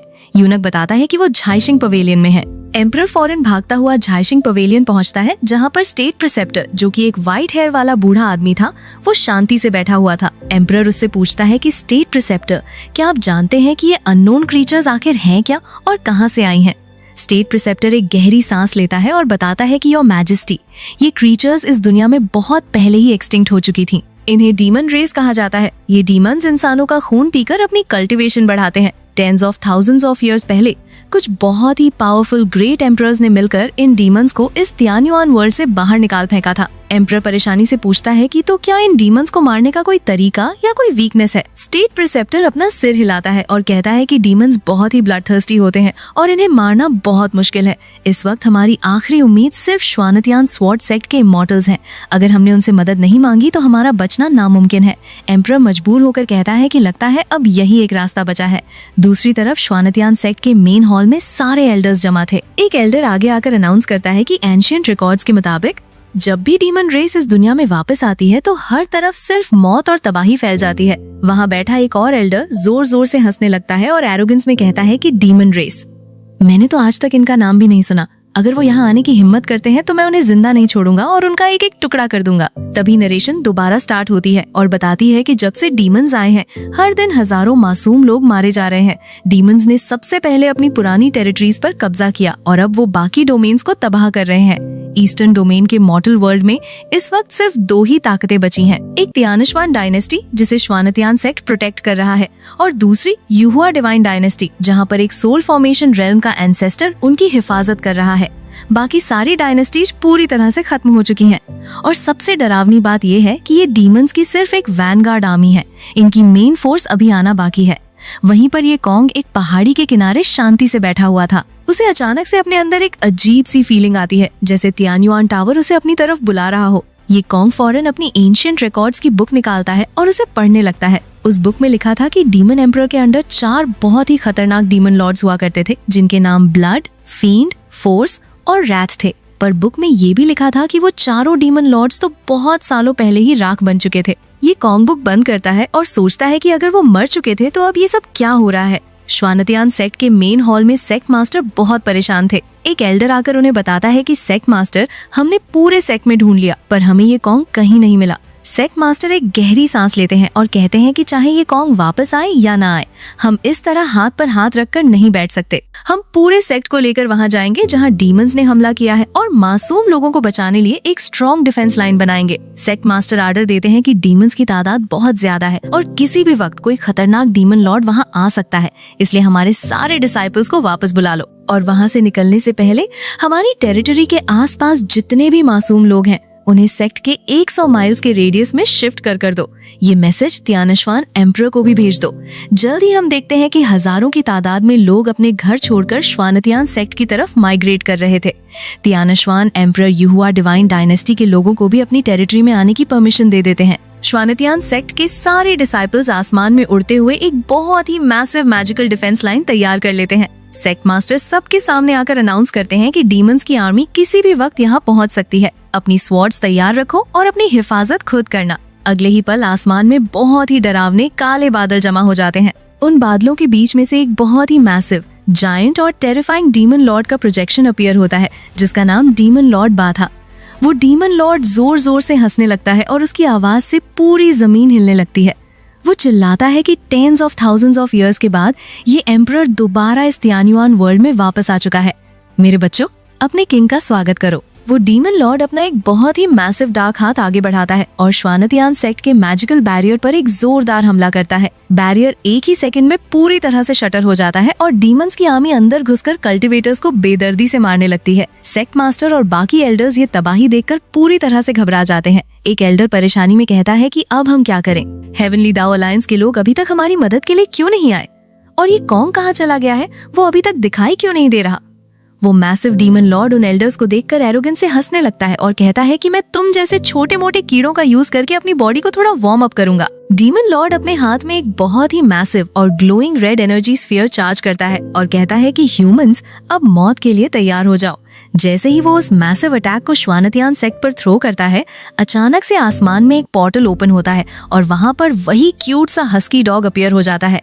हस्की उस डरावने डीमन लॉर्ड और उसके मैसिव अटैक को देखकर बिल्कुल नहीं डरता। वो आगे बढ़ता है और उस पूरे मैसिव रेड एनर्जी ब्लास्ट को एक ही बाइट में खा जाता है। एनर्जी खाने के बाद हस्की एक लाउड बर्प मारता है और बहुत ही क्यूट आवाज में कहता है कि कितना बोरिंग था ये, क्या तुम्हारे पास बस इतनी ही पावर है? सेक्ट मास्टर और बाकी एल्डर्स उस हस्की को पहचान लेते हैं। एक एल्डर खुशी से चिल्लाता है कि अरे ये तो वही कुत्ता है जो ये कॉन्ग के साथ होता है, इसका मतलब है कि ये कॉन्ग वापस आ गया है। वो जायंट डीमन लॉर्ड उस छोटे से कुत्ते को अपना अटैक खाते हुए देखकर पूरी तरह से शॉक में रह जाता है। अब सीन अचानक से शिफ्ट होता है और स्क्रीन पर लिखा आता है 1 hour ago। हम देखते हैं कि ये कॉन्ग अकेले एक क्लिफ पर बैठकर ध्यान लगा रहा था। वो अपने हाथ से एक पोर्टल ओपन करता है और हस्की को उस पोर्टल के अंदर भेज देता है। फिर टाइम एक बार और पीछे जाता है और हम ये कॉन्ग को उसी तियान्युआन टावर के अंदर देखते हैं जहाँ वो पिछले पार्ट में गया था। ये कॉन्ग के सामने उसका सिस्टम इंटरफेस पॉपअप होता है और उसे अलर्ट करता है कि श्वानतियान स्वॉर्ड सेक्ट पर डीमन लॉर्ड बा ने हमला कर दिया है। सिस्टम ये कॉन्ग को एक नया मिशन असाइन करता है जिसका ऑब्जेक्टिव था उस डीमन लॉर्ड को मारना और ईस्टर्न डोमेन को डीमन से पूरी तरह क्लियर करना। सिस्टम इस मिशन का रिवॉर्ड अनाउंस करता है जो कि तू मोजियान यानी डीमन स्लेइंग स्वॉर्ड था। सिस्टम बताता है कि tens of thousands of years पहले कुछ ग्रेट एम्परर्स ने अपनी ओरिजिन पावर और डीमन एम्परर की ओरिजिन पावर का यूज करके इस स्वॉर्ड को बनाया था। अगर कोई भी डीमन इस स्वॉर्ड को देखेगा तो उसकी आधी स्ट्रेंथ वहीं पर सप्रेस हो जाएगी। ये कॉन्ग सिस्टम स्क्रीन बंद करता है और उस गोल्डन स्पिरिट यानी तियान लाओ जिसके साथ वो बात कर रहा था उससे पूछता है कि तुम्हारा ये सब करने का आखिर असली मकसद क्या है? क्या तुमने ये सब सिर्फ इसलिए किया ताकि तुम मुझे अपना मास्टर बना सको? तियान लाओ अपना सिर हिलाता है और बहुत ही सीरियस टोन में कहता है कि नहीं, तुम्हें अपना मास्टर बनाना तो सिर्फ मेरे प्लान का एक छोटा सा हिस्सा है। मेरा जो असली मकसद है उसके बारे में मैं तुम्हें अभी कुछ नहीं बता सकता। जब तुम्हारा लेवल इमॉर्टल रेल्म तक पहुंच जाएगा तब मैं तुम्हें सारी सच्चाई बता दूंगा। तियान लाओ ये कॉन्ग से पूछता है कि मास्टर, आपके पास इस वक्त कितने स्पिरिट स्टोन्स मौजूद हैं? ये कॉन्ग पूछता है कि तुम्हें कितने चाहिए? तियान लाओ कहता है कि आपके पास जितने भी हैं मुझे सब दे दो। ये कॉन्ग हैरानी से पूछता है कि तुम्हें इतने सारे स्पिरिट स्टोन्स का क्या करना है? तियान लाओ बताता है कि हजारों साल पहले वाली उस भयानक वॉर में मैं बुरी तरह से जख्मी हो गया था और मेरी ओरिजिनल बॉडी पूरी तरह डिस्ट्रॉय हो गई थी। अब मैं सिर्फ एक रेमनेंट सोल हूँ और मुझे अपनी बॉडी दोबारा बनाने के लिए बहुत सारे स्पिरिट स्टोन्स की जरूरत है। ये कॉन्ग कहता है कि मेरे पास तो एक भी स्पिरिट स्टोन नहीं है, पर मैं तुम्हारे लिए सेक्ट से अरेंज कर सकता हूँ। वैसे तुम अपनी पीक पावर पर दोबारा कैसे पहुँचोगे? तियान लाओ बताता है कि मेरी ओरिजिन पावर इतनी कमजोर हो चुकी थी कि वो मेरी पूरी बॉडी को सपोर्ट नहीं कर सकती थी, इसलिए मैंने अपनी बॉडी को 3 हिस्सों में डिवाइड कर दिया था। मेरे बाकी के 2 हिस्से भी इस तियान्युआन वर्ल्ड में ही कहीं छुपे हुए हैं। जब मेरी पावर थोड़ी रिकवर हो जाएगी तो हमें उन बाकी हिस्सों को ढूंढना होगा। उसके बाद ही मैं उस 3 पॉइजन गॉड का सामना कर पाऊंगा। पर उस पॉइजन गॉड को हमेशा के लिए खत्म करने के लिए तुम्हारी कल्टीवेशन का इमॉर्टल किंग रेल्म तक पहुंचना बहुत जरूरी है। अगर तुम वहां तक पहुंच गए और मेरी पूरी बॉडी मुझे मिल गई तो हमारे जीतने के चांसेस 50% होंगे। ये कॉन्ग ये सुनकर शॉक हो जाता है और कहता है कि क्या सिर्फ 50%? तियान लाओ कहता है कि 50% बहुत ज्यादा है और वो भी तब जब सब कुछ हमारे प्लान के मुताबिक होगा। खैर अभी बातें छोड़ और जल्दी से मेरे लिए स्पिरिट स्टोन्स लेकर आओ, हमारे पास वक्त बिल्कुल नहीं है। इसके बाद ये कॉन्ग उस तियान्युआन टावर से बाहर आता है और उसके पीछे वही हस्की चल रहा होता है। ये कॉन्ग सीधा सेक्ट मास्टर के पास जाता है और उनसे कहता है कि सीनियर ब्रदर, मुझे बहुत सारे स्पिरिट स्टोन्स चाहिए, क्या सेक्ट के पास है? सेक्ट मास्टर हंसते हुए कहते हैं कि स्पिरिट स्टोन्स, श्वानतियान सेक्ट के पास स्पिरिट स्टोन्स की कोई कमी नहीं है। वो फॉरेन एल्डर ली को ऑर्डर देते हैं कि जाओ और सेक्ट की सारी वॉल्स चेक करके बताओ कि हमारे पास कितने स्पिरिट स्टोन्स हैं और वो सब यहाँ ले आओ। एल्डर ली कुछ देर बाद वापस आते हैं और एक ग्लोइंग जैट टैबलेट दिखाते हुए बताते हैं कि सेक्ट मास्टर, हमारे पास total 1 lakh high grade spirit stones, 1,10,000 mid grade spirit stones और tens of millions of low grade spirit stones मौजूद हैं। तभी ये कॉन्ग के कपड़ों के अंदर से एक छोटे से ग्लोइंग टावर में से तियान लाओ की आवाज आती है। तियान लाओ ये कॉन्ग से कहता है कि इन लो लेवल स्टोन्स का कोई फायदा नहीं है, उससे पूछो कि क्या इनके पास जी पिन यानी सुप्रीम ग्रेड स्पिरिट स्टोन्स है। ये कॉन्ग सेक्ट मास्टर से वही सवाल पूछता है। सेक्ट मास्टर बताते हैं कि हमारे पास सुप्रीम ग्रेड स्पिरिट स्टोन्स नहीं है। आजकल के वक्त में हाई ग्रेड से ऊपर के स्पिरिट वेन्स सिर्फ सेंट्रल डोमेन में ही पाए जाते हैं। तियान लाओ डिसअपॉइंटेड होकर ये कॉन्ग से कहता है कि सुप्रीम ग्रेड स्पिरिट स्टोन्स के अलावा बाकी सारी एनर्जीज मेरी बॉडी के लिए बहुत वीक है। अगर वो नहीं है तो हमें सबसे पहले मेरे बाकी के दोनों बॉडी पार्ट्स को ढूंढना होगा। ये कॉन्ग नोट करता है और हस्की के साथ वहाँ से निकल जाता है। अब सीन शिफ्ट होता है और हमें वेस्टर्न डोमेन का नजारा दिखाया जाता है, जहाँ पर आसमान में बहुत सारी बड़ी बड़ी गोल्डन बुद्धा स्टैच्यूज तैर रही थी। ये कॉन्ग हवा में उड़ता हुआ उस जगह को देख रहा होता है और उसकी आवाज नरेशन में आती है। वो बताता है कि वेस्टर्न डोमेन के लोग ज्यादातर फेथ और बिलीफ की कल्टीवेशन करते हैं। हजारों सालों से चल रही इन फेथ वॉर्स के बाद स्पिरिट गॉड कल्ट इस पूरे रीजन का सबसे बड़ा और पावरफुल रिलीजन बन चुका है, जिसे यहाँ के ज्यादातर लोग पूजते हैं। तभी ये कॉन्ग देखता है कि जमीन पर स्पिरिट गॉड कल्ट के कुछ डिसाइपल्स बुरी तरह से भाग रहे थे। उनके पीछे एक बहुत ही टेरिफाइंग डीमन पड़ा हुआ था। एक डिसाइपल रोते हुए कहता है कि ये सब उस हेवनली दाओ अलायंस की गलती है। उनका लीडर यहाँ से भाग गया और उनके सारे लोग भी हमें मारने के लिए अकेले छोड़ गए। उन डिसाइपल्स के आगे एक लड़की थी जो कि उनकी होली मैडन थी। वो उन्हें चुप कराते हुए कहती है कि अब इन बातों का कोई फायदा नहीं। डीमन उनके बिल्कुल पास आ जाता है। होली मैडन मजबूर होकर कहती है कि अब मुझे वही करना पड़ेगा। एक डिसाइपल उसे रोकने की कोशिश करता है और कहता है कि नहीं होली मैडन, आपने अभी तक नेसेंट सोल रेल्म में ब्रेक थ्रू नहीं किया है। अगर आपने उस टेक्निक को यूज किया तो आपकी आगे की कल्टीवेशन पूरी तरह से बर्बाद हो जाएगी। होली मैडन गुस्से में चिल्लाती है कि चुप रहो और मेरी मदद करो। होली मैडन और बाकी डिसाइपल्स मिलकर एक मैजिकल फॉर्मेशन बनाते हैं और आसमान की तरफ हाथ उठाकर चिल्लाते हैं कि लॉर्ड स्पिरिट गॉड अपनी बाउंडलेस पावर का यूज करे और हम मासूम लोगों को बचाएं। आसमान में एक बहुत ही मैसिव और ग्लोइंग गोल्डन गॉड का प्रोजेक्शन अपीयर होता है, पर अगले ही पल वो प्रोजेक्शन फ्लिकर करके पूरी तरह से गायब हो जाता है। होली मैडन ये देखकर पूरी तरह से शॉक और डेस्पेयर में चली जाती है और रोते हुए कहती है कि ये कैसे हो सकता है? क्या स्पिरिट गॉड ने सच में हमें अकेला छोड़ दिया है?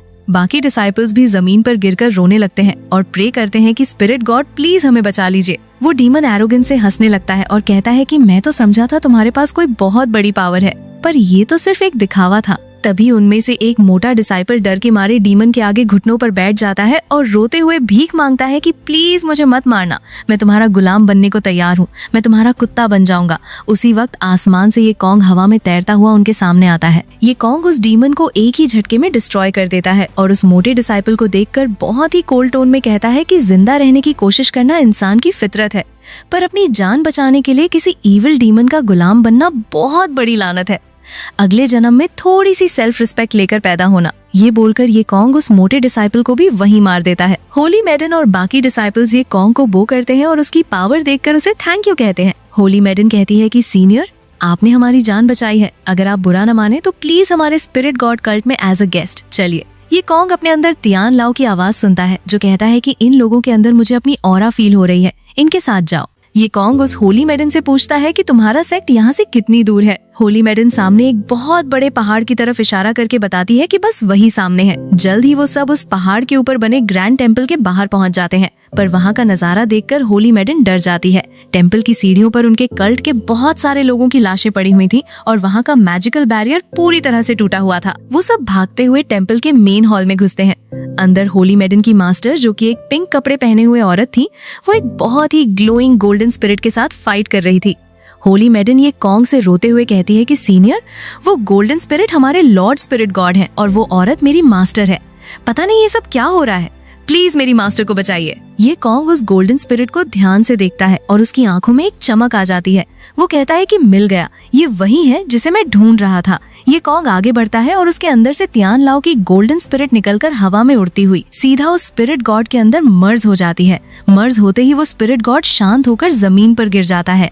होली मैडन की मास्टर भागकर उस स्पिरिट गॉड के पास आती है और उसे हील करने की कोशिश करते हुए कहती है कि लॉर्ड स्पिरिट गॉड, मैं आपको अपनी स्पिरिचुअल पावर ट्रांसफर करती हूँ। स्पिरिट गॉड, जिसके फेस और आवाज अब तियान लाओ जैसी हो चुकी थी, वो उस औरत को रोकता है और बहुत ही वीक आवाज में कहता है कि इसका कोई फायदा नहीं है, मुझे तो बहुत सालों पहले ही मर जाना चाहिए था। मैंने इतने सालों तक सिर्फ तुम लोगों के फेथ और बिलीफ की पावर से अपनी सोल को जिंदा रखा हुआ था, पर अभी जो वॉर हुई थी उसमें मेरी सारी फेथ पावर खत्म हो चुकी है। अब मेरे पास वक्त नहीं बचा।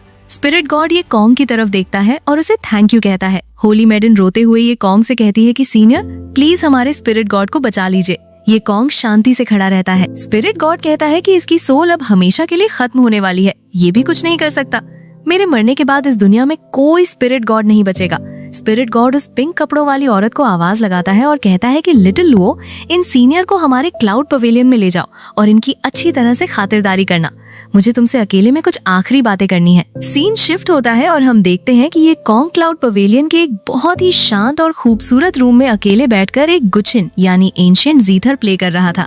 उसकी आवाज बहुत ही सूदिंग थी। दूसरी तरफ मेन हॉल में वो स्पिरिट गॉड पूरी तरह से ग्लोइंग पार्टिकल्स में बदलकर हवा में डिसिपेट हो जाता है। उसकी मास्टर जमीन पर बैठकर बुरी तरह रोते हुए आसमान की तरफ देखती है और चिल्लाती है कि लॉर्ड स्पिरिट गॉड अलविदा, और इसी इमोशनल सीन के साथ ये पार्ट यहीं पर एब्रप्टली एंड हो जाता है। सीन शिफ्ट होता है और हमें ये कॉन्ग दिखाया जाता है जो एक बहुत ही शांत समुद्र के बीच में बैठकर आराम से फिशिंग कर रहा था। तभी अचानक से उसके गले में पहना हुआ तियान्युआन टावर का पेंडेंट ग्लो करने लगता है। ये कॉन्ग हैरानी से उसे देखता है और कहता है कि क्या ये खराब हो गया है। तभी उसके अंदर से एक आवाज आती है जो कहती है कि इतनी कमाल की चीज तुम्हारे हाथ में है और तुम इसे वेस्ट कर रहे हो। जब तुम फिशिंग रॉड पकड़ो तो उसमें अपनी स्पिरिचुअल पावर इंजेक्ट करके देखो। ये कॉन्ग वैसा ही करता है और अपनी पावर रॉड में डालता है। अगले ही सेकंड रॉड से एक जबरदस्त एनर्जी निकलती है और ये कॉन्ग हैरान होकर कहता है कि डैम, इस तियान्युआन टावर को आखिर क्या हो गया है। वो आवाज कहती है कि लगता है तुमने कोई बहुत ही जबरदस्त चीज पकड़ ली है, तुम्हारी किस्मत सच में बहुत अच्छी है। इसके बाद हम ये कॉन्ग को एक पहाड़ी पर ध्यान लगाते हुए देखते हैं। वो एक एंशिएंट बुक पढ़ रहा था और अपने आप से कहता है कि इस वक्त मेरी कल्टीवेशन उस लेवल पर पहुंच चुकी है जो इमॉर्टल्स के बिल्कुल करीब है। बल्कि सच कहूँ तो मैं अब एक इमॉर्टल ही बन चुका हूँ। मुझ में और एक इमॉर्टल में सिर्फ स्पिरिचुअल पावर और इमॉर्टल पावर का ही थोड़ा सा फर्क बचा है। तभी उसके सामने उसकी क्यूट सी सिस्टम फॉक्स अपीयर होती है और उसे अलर्ट करती है। सिस्टम बताती है कि मास्टर की कल्टीवेशन अब इन्फिनिटली क्लोज टू इमॉर्टल हो चुकी है, इसलिए अब आपको एक नया मेन मिशन दिया जा रहा है। मिशन ये था कि ये कॉन्ग को केओस यानी हुंदुन को क्रॉस करके सीधा इमॉर्टल रेल्म में एंटर करना होगा और इस मिशन को पूरा करने पर उसे शियानजुन यानी इमॉर्टल सॉवरेन की कल्टीवेशन रिवॉर्ड में दी जाएगी। ये कॉन्ग थोड़ा कंफ्यूज होता है और पूछता है कि इसका क्या मतलब है। सिस्टम बताती है कि इस वक्त तियान्युआन वर्ल्ड का हेवनली दाव पूरी तरह से छुप चुका है और इंसानों ने असेंशन का रास्ता हमेशा के लिए काट दिया है। अब अगर आपको इमॉर्टल रेल्म में जाना है तो सिर्फ एक ही तरीका बचा है और वो ये कि आपको अपनी प्योर पावर का यूज करके इस दुनिया के सारे लॉस को तोड़ना होगा। सिस्टम आगे इस यूनिवर्स का स्ट्रक्चर एक्सप्लेन करती है और बताती है कि तियान्युआन रेल्म के बाहर जो एंडलेस स्पेस है उसे केओस कहते हैं। लेजेंड्स के मुताबिक क्रिएशन गॉड ने इस केओस को 3 हिस्सों में डिवाइड किया था। सबसे बाहर वाले हिस्से को ग्रेट 1000 स्मॉल वर्ल्ड्स कहते हैं, अंदर वाले हिस्से को 3000 ग्रेट वर्ल्ड्स कहते हैं और इस केओस के बिल्कुल सेंटर में इमॉर्टल रेल्म मौजूद है। ये कॉन्ग बिना वक्त जाया किए हवा में उड़ता है और सीधा आसमान को चीरते हुए उस डार्क और एंडलेस केओस में एंटर कर जाता है। वहाँ पर हर तरफ बड़े बड़े प्लैनेट्स और गैलेक्सीज तैर रही थी। ये कॉन्ग तेजी से उस केओस के सेंटर में मौजूद एक बहुत ही बड़े गोल्डन वॉर्टेक्स की तरफ आगे बढ़ता है, पर जैसे ही वो उस वॉर्टेक्स के करीब पहुँचता है, आसमान से बहुत ही खतरनाक लाइटनिंग बोल्ट्स उस पर गिरने लगती हैं। ये लाइटनिंग इतनी भयंकर थी कि कोई भी आम कल्टीवेटर इसमें राख बन जाता, पर ये कॉन्ग बिल्कुल शांत रहता है। वो हैरानी से कहता है कि ये लाइटनिंग मुझ पर गिर तो रही है, पर इससे मुझे कोई नुकसान नहीं हो रहा, बल्कि इस लाइटनिंग की वजह से मेरी फिजिकल बॉडी और भी ज्यादा स्ट्रॉन्ग और पावरफुल हो रही है। ये कॉन्ग की बॉडी एक ग्लोइंग गोल्डन स्केलेटन में ट्रांसफॉर्म होने लगती है और उसकी पूरी फिजिकल फॉर्म दोबारा से रिफोर्ज होती है। कुछ ही सेकंड्स में ये कॉन्ग उस लाइटनिंग स्टॉर्म को क्रॉस कर लेता है और उसकी बॉडी एक नए और सुप्रीम लेवल पर पहुंच जाती है। ये कॉन्ग अपने हाथों को देखता है और कहता है कि क्या अब मैं एक इमॉर्टल बन चुका हूँ। सिस्टम फौरन पॉपअप होती है और उसे कॉन्ग्रेचुलेट करते हुए इमॉर्टल सॉवरेन की इनसेन कल्टीवेशन रिवॉर्ड में दे देती है। ये कॉन्ग उस रिवॉर्ड को एक्सेप्ट करता है और एक कलरफुल पोर्टल के थ्रू टेलीपोर्ट होकर सीधा इमॉर्टल रेल्म में पहुंच जाता है। वहाँ का नजारा बहुत ही खूबसूरत था। आसमान में फ्लोटिंग माउंटेन्स और ग्लोइंग क्लाउड्स थे। ये कॉन्ग उस मैजिकल जगह को देखकर कहता है कि इमॉर्टल रेल्म सच में बहुत कमाल की जगह है। दूसरी तरफ तियान्युआन रेल्म में नरेशन आती है जो बताती है कि हेवनली दाओ अलायंस, जिन्होंने हजारों सालों तक इस दुनिया की हिफाजत की थी, अब वो पूरी तरह से इविल डीमन रेस के गुलाम बन चुके हैं और उन्होंने इंसानियत के साथ गद्दारी की है। अब इस दुनिया में सेंट्रल डोमेन के अलावा उनके छुपने के लिए कोई जगह नहीं बची है। सीन शिफ्ट होता है और हम देखते हैं कि ये कॉन्ग का एक क्लोन जो तियान्युआन रेल्म में ही रुक गया था, वो उड़ता हुआ एक डार्क केव के अंदर जाता है। केव के अंदर उसे एक बहुत ही बूढ़ा और कमजोर आदमी मिलता है। ये आदमी असल में तियान लाओ की एक और रेमनेंट सोल था। तियान लाओ ये कॉन्ग को देखकर कहता है कि फेलो दाओइस्ट, तुमने अपनी असली स्ट्रेंथ को बहुत अच्छे से छुपा कर रखा है। मुझे नहीं पता कि तुम किस एंशिएंट टाइम के पावर हाउस हो, पर तुम्हारी ऑरा से लगता है कि तुम कोई बुरे इंसान नहीं हो। तियान लाओ बताता है कि मेरी ये सोल अब किसी भी वक्त डिसिपेट होने वाली है। इस वक्त उस इविल गॉड ने हेवनली दाओ को पूरी तरह से अपने कंट्रोल में कर लिया है और वो इसे डिवोर करने की कोशिश कर रहा है। उनका असली मकसद इस दुनिया के सारे मासूम लोगों को मारकर उनकी ग्रीड, एंगर और इग्नोरेंस की नेगेटिव एनर्जी को कलेक्ट करना है ताकि इविल गॉड अपनी पूरी पावर में वापस आ सके। ये कॉन्ग थोड़ा हैरान होकर पूछता है कि ये एंसेस्टर गॉड आखिर है क्या। तियान लाओ कहता है कि तुम्हें एंसेस्टर गॉड के बारे में नहीं पता। खैर छोड़ो, आने वाले वक्त में तुम्हें खुद पता चल जाएगा। तियान लाओ अपने हाथ में एक बहुत ही चमकती हुई गोल्डन स्वॉर्ड निकालता है और ये कॉन्ग को देते हुए कहता है कि आज से तुम इस दुनिया के नए गार्जियन हो। इस स्वॉर्ड का नाम हेवन एंड अर्थ स्वॉर्ड है। ये स्वॉर्ड इस दुनिया के लॉज और रूल्स को कंट्रोल कर सकती है। तुम्हारी करंट कल्टीवेशन के हिसाब से तुम इस स्वॉर्ड की 30% पावर को आसानी से यूज कर सकते हो, जो कि उस इविल गॉड को खत्म करने के लिए बहुत है। जैसे ही ये कॉन्ग वो स्वॉर्ड पकड़ता है, उसके सामने सिस्टम फॉक्स अपीयर होती है और उसे एक नया मेन मिशन देती है। मिशन था कि उसे अलायंस ऑफ ऑल गॉड्स बनानी होगी, हेवनली दाओ अलायंस को तबाह करना होगा और इस दुनिया की शांति को वापस लाना होगा। इस मिशन का रिवॉर्ड एंशिएंट गॉड फिजिक था। ये कॉन्ग सिस्टम को देखकर थोड़ा हैरान होता है और पूछता है कि सिस्टम, तुम यहाँ मेरे पास क्या कर रही हो? क्या तुम मेरे मेन बॉडी के साथ इमॉर्टल रेल्म में नहीं गई? पर सिस्टम कोई जवाब नहीं देती। ये कॉन्ग समझ जाता है कि वो सिर्फ एक क्लोन है और उसकी मेन बॉडी इमॉर्टल रेल्म जा चुकी है। वो कहता है कि चलो कोई बात नहीं, अभी जो सामने काम है उसे पूरा करते हैं। ये कॉन्ग केव से बाहर आता है और बहुत ही लाउड आवाज में चिल्लाता है कि जो भी लोग यहाँ हैं फौरन मेरे सामने आओ। अगले ही सेकंड वहाँ पर बहुत सारे व्हाइट रोब्स पहने हुए पावरफुल कल्टीवेटर्स अपीयर होते हैं और ये कॉन्ग के सामने अपने घुटनों पर बैठकर बहुत ही रिस्पेक्ट के साथ बो करते हैं। उनका लीडर, जो कि एक ओल्ड मैन था, वो आगे आता है और बताता है कि लॉर्ड, पिछले tens of thousands of years में त्यान लाओ ने हम सब की जानें बचाई थी। अब जब वो जा चुके हैं तो आज से आप ही हमारे नए मास्टर हैं और हम मरते दम तक आपके वफादार रहेंगे। ये कॉन्ग उन लोगों की तरफ देखता है और रियलाइज करता है कि इनमें से हर एक कल्टीवेटर के पास एक बहुत ही लेजेंडरी बैकग्राउंड है और इनकी स्ट्रेंथ बहुत ज्यादा हाई है। ये कॉन्ग उस ओल्ड मैन से पूछता है कि तुम्हारा नाम क्या है? ओल्ड मैन बताता है कि मेरा नाम लू मिंगछिंग है और मेरा दाओइस्ट टाइटल छिंग लिंगजी है। ये कॉन्ग उन सबको ऑर्डर देता है कि अपनी तैयारी कर लो, हम फौरन यहाँ से निकलने वाले हैं। ये कॉन्ग अपनी पॉकेट से वही ग्लोइंग जेट पेंडेंट निकालता है और कहता है कि ये वो पावर है जो इस पूरे त्यानुआन रेल्म की किस्मत को बदल कर रख देगी। इसके बाद ये कॉन्ग अपनी इस नई और पावरफुल आर्मी को लेकर सीधा श्वानत्यान सेक्ट के मेन हॉल में पहुंच जाता है। सेक्ट मास्टर मू और बाकी सारे एल्डर्स इन अनजान और पावरफुल लोगों को देखकर पूरी तरह से शॉक में रह जाते हैं। सेक्ट मास्टर परेशानी से पूछते हैं कि जूनियर ब्रदर, ये सब लोग आखिर हैं कौन? ये कॉन्ग स्माइल करते हुए बताता है कि सीनियर ब्रदर, ये सब त्यानुआन रेल्म की अलग अलग एंशिएंट फोर्सेस के एंसेस्टर्स हैं। लू मिंगछिंग आगे आता है और सेक्ट मास्टर से कहता है कि हम सब जानते हैं कि इविल गॉड इस दुनिया को तबाह करने वाला है। हम सब इस दुनिया का हिस्सा हैं और हम हाथ पर हाथ रखकर नहीं बैठ सकते। चूंकि आप लोगों की कल्टीवेशन इस वक्त सबसे ज्यादा है, इसलिए हम आपसे रिक्वेस्ट करते हैं कि आप हमारी इस आर्मी को लीड करें ताकि हम मिलकर उस इविल गॉड और हेवनली दाओ अलायंस को हमेशा के लिए खत्म कर सकें।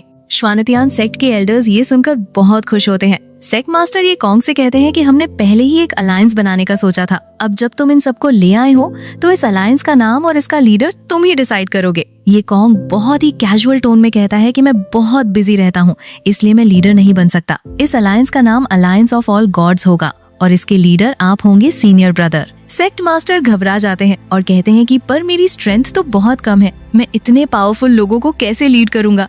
ये कॉन्ग उन्हें तसल्ली देते हुए कहता है कि सीनियर ब्रदर, आप खुद को कमजोर मत समझें।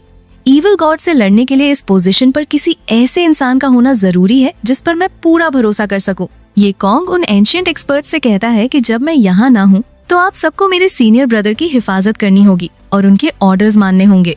लू मिंगछिंग और बाकी सारे एक्सपर्ट्स फौरन बो करते हैं और कहते हैं कि हमें मंजूर है, आज से सेक्ट मास्टर मू ही हमारे अलायंस लीडर हैं। सिस्टम ये कॉन्ग को मिशन कंप्लीट होने पर एंशिएंट गॉड फिजिक रिवॉर्ड में दे देता है। ये कॉन्ग कहता है कि अब जब हम सब एक ही टीम है तो मैं भी आपसे कुछ नहीं छुपाऊंगा। ये कॉन्ग अपनी पावर्स का यूज करके उस हॉल के बीच में एक बहुत बड़ा और ग्लोइंग सिल्वर कलर का एंशिएंट गॉड स्टैच्यू समन करता है। ये कॉन्ग उन सबसे कहता है कि आप लोग फ्री वक्त में इस स्टैच्यू के सामने बैठकर इसकी डिवाइन पावर को कॉम्प्रिहेंड कर सकते हैं, जिससे आपकी स्ट्रेंथ बहुत तेजी से बढ़ेगी। इसके बाद हम देखते हैं कि अलायंस ऑफ ऑल गॉड्स की बड़ी बड़ी आर्मीज, फ्लाइंग शिप्स और हजारों स्वॉर्ड्स आसमान में वॉर के लिए पूरी तरह से तैयार हो रही थी। दूसरी तरफ सीन शिफ्ट होकर डीमंस के डार्क और क्रीपी अंडरग्राउंड चैम्बर में आता है। वहाँ पर वही डरावना स्केलेटन यानी इविल गॉड मौजूद था। वो अपने चारों इविल मास्टर्स को ऑर्डर देते हुए कहता है कि मैंने पूरे त्यानुआन रेल्म के ऊपर एक हेवन श्राउडिंग ग्रैंड एरे बिछा दिया है और मैं धीरे धीरे इस दुनिया को डिवोर कर रहा हूँ। तुम लोगों का काम ये है कि जाओ और इस दुनिया के सारे मासूम लोगों को बेदर्दी से मार दो। अगर तुमने इस दुनिया को तबाह कर दिया तो मैं तुम्हें 9 हेवंस में से कोई भी जगह चुनने का मौका दूंगा। स्केलेटन उस फैट इविल मास्टर को 2 बहुत ही डार्क और इविल ऑब्स देता है और कहता है कि इन्हें उन जगहों पर लेकर जाओ जहां सबसे ज्यादा खून बहा हो और सबसे ज्यादा नेगेटिव एनर्जी हो। याद रखना, अगर तुमने इस काम में कोई गलती की तो मैं तुम्हें जिंदा नहीं छोड़ूंगा। फैट मास्टर बहुत ही इविल स्माइल के साथ उन ऑब्स को पकड़ता है और कहता है कि मास्टर आप फिक्र मत करें, मैं अपना काम पूरी तरह से करूंगा। वो चारों इविल मास्टर्स उस चैम्बर से बाहर आते हैं। फैट मास्टर आसमान की तरफ देखकर अपनी आर्मी को ऑर्डर देता है कि आज से हम सब अलायंस ऑफ ऑल गॉड्स पर हमला करेंगे। जो भी हमारे रास्ते में आएगा या हमारी बात नहीं मानेगा उसे वहीं मार दिया जाएगा। आज से इस दुनिया पर सिर्फ डीमन रेस का राज होगा। अगले ही पल आसमान में बहुत सारे डार्क पोर्टल्स ओपन होते हैं और हजारों की तादाद में खतरनाक डीमंस बाहर निकलकर मासूम लोगों पर हमला कर देते हैं। नरेशन बताती है कि इसके बाद एक बहुत ही भयानक और खूनी वॉर शुरू हुई जो पूरे 100 साल तक चलती रही। इन 100 सालों में तियान्युआन रेल्म पूरी तरह से तबाह हो गया। पहाड़ टूट गए, नदियां सूख गईं और हर तरफ सिर्फ लाशें ही लाशें बिछी हुई थीं। अलायंस ऑफ ऑल गॉड्स की आर्मीज बुरी तरह से हार रही थीं और हेवनली दाओ अलायंस पूरी तरह से डीमंस के कंट्रोल में जा चुकी थी। पूरा तियान्युआन रेल्म अब एक डेड जोन बन चुका था जहां कोई जिंदगी नहीं बची थी। सीन शिफ्ट होता है और हम उस फैट इविल मास्टर को एक बहुत ही बड़े बैटलफील्ड पर देखते हैं जहां हजारों लाशें पड़ी हुई थीं। वो फैट मास्टर अपने हाथ में उन दोनों डार्क ऑर्ब्स को पकड़े हुए जोर जोर से हंस रहा था। वो ऑर्ब्स अब पूरी तरह से ग्लोइंग रेड एनर्जी से भर चुके थे। फैट मास्टर खुशी से पागल होते हुए कहता है कि हा, आखिरकार 100 साल की मेहनत के बाद मैंने इन ऑर्ब्स को पूरी तरह से चार्ज कर लिया है। अब मैं अपने लॉर्ड गॉड वेनरेबल से अपना रिवॉर्ड मांग सकता हूँ। वो फैट मास्टर सीधा उस स्केलेटन के पास जाता है और घुटनों पर बैठकर कहता है कि मास्टर, आपने जो काम दिया था वो मैंने पूरी तरह से कंप्लीट कर लिया है। अब सीन शिफ्ट होकर श्वानत्यान सेक्ट पर आता है जो कि ह्यूमंस का आखिरी स्ट्रॉन्ग होल्ड बचा था। सेक्ट मास्टर मू और बाकी एल्डर्स एक मीटिंग रूम में बहुत परेशान बैठे हुए थे। एक एल्डर बताता है कि अलायंस लीडर, आजकल बहुत सारी छोटी फोर्सेस डर के मारे डीमंस की साइड जा रही हैं। हमें क्या करना चाहिए? सेक्ट मास्टर एक गहरी सांस लेते हैं और कहते हैं कि हमारी तादाद वैसे ही बहुत कम हो चुकी है। अगर ऐसे ही चलता रहा तो हमारी इनहेरिटेंस हमेशा के लिए खत्म हो जाएगी।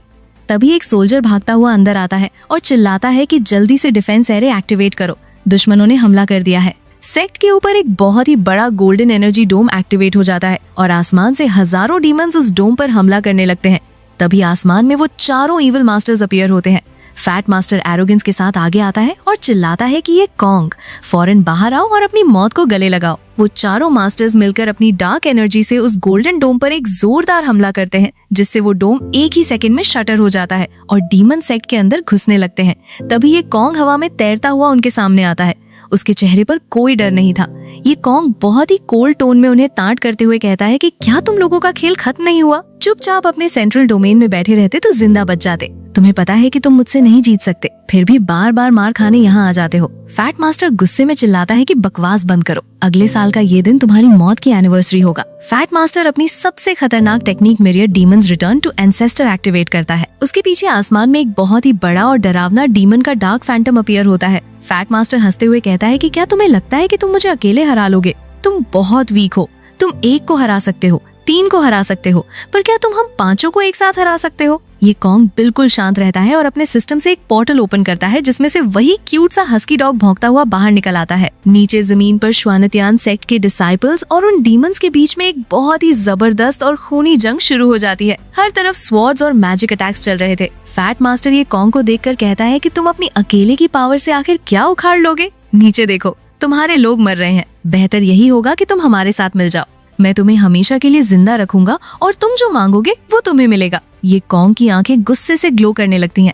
वो कहता है कि तुम्हारी इतनी हिम्मत कि तुम मुझे खरीदने की कोशिश करो। अगर ऐसी ही बात है तो फिर जाओ और मर जाओ। ये कॉन्ग अपनी पूरी पावर रिलीज करके उन चारों मास्टर्स पर हमला कर देता है, पर वो चारों मास्टर्स मिलकर एक बहुत ही पावरफुल डार्क बीम फायर करते हैं जो ये कॉन्ग को हवा में सप्रेस कर देती है।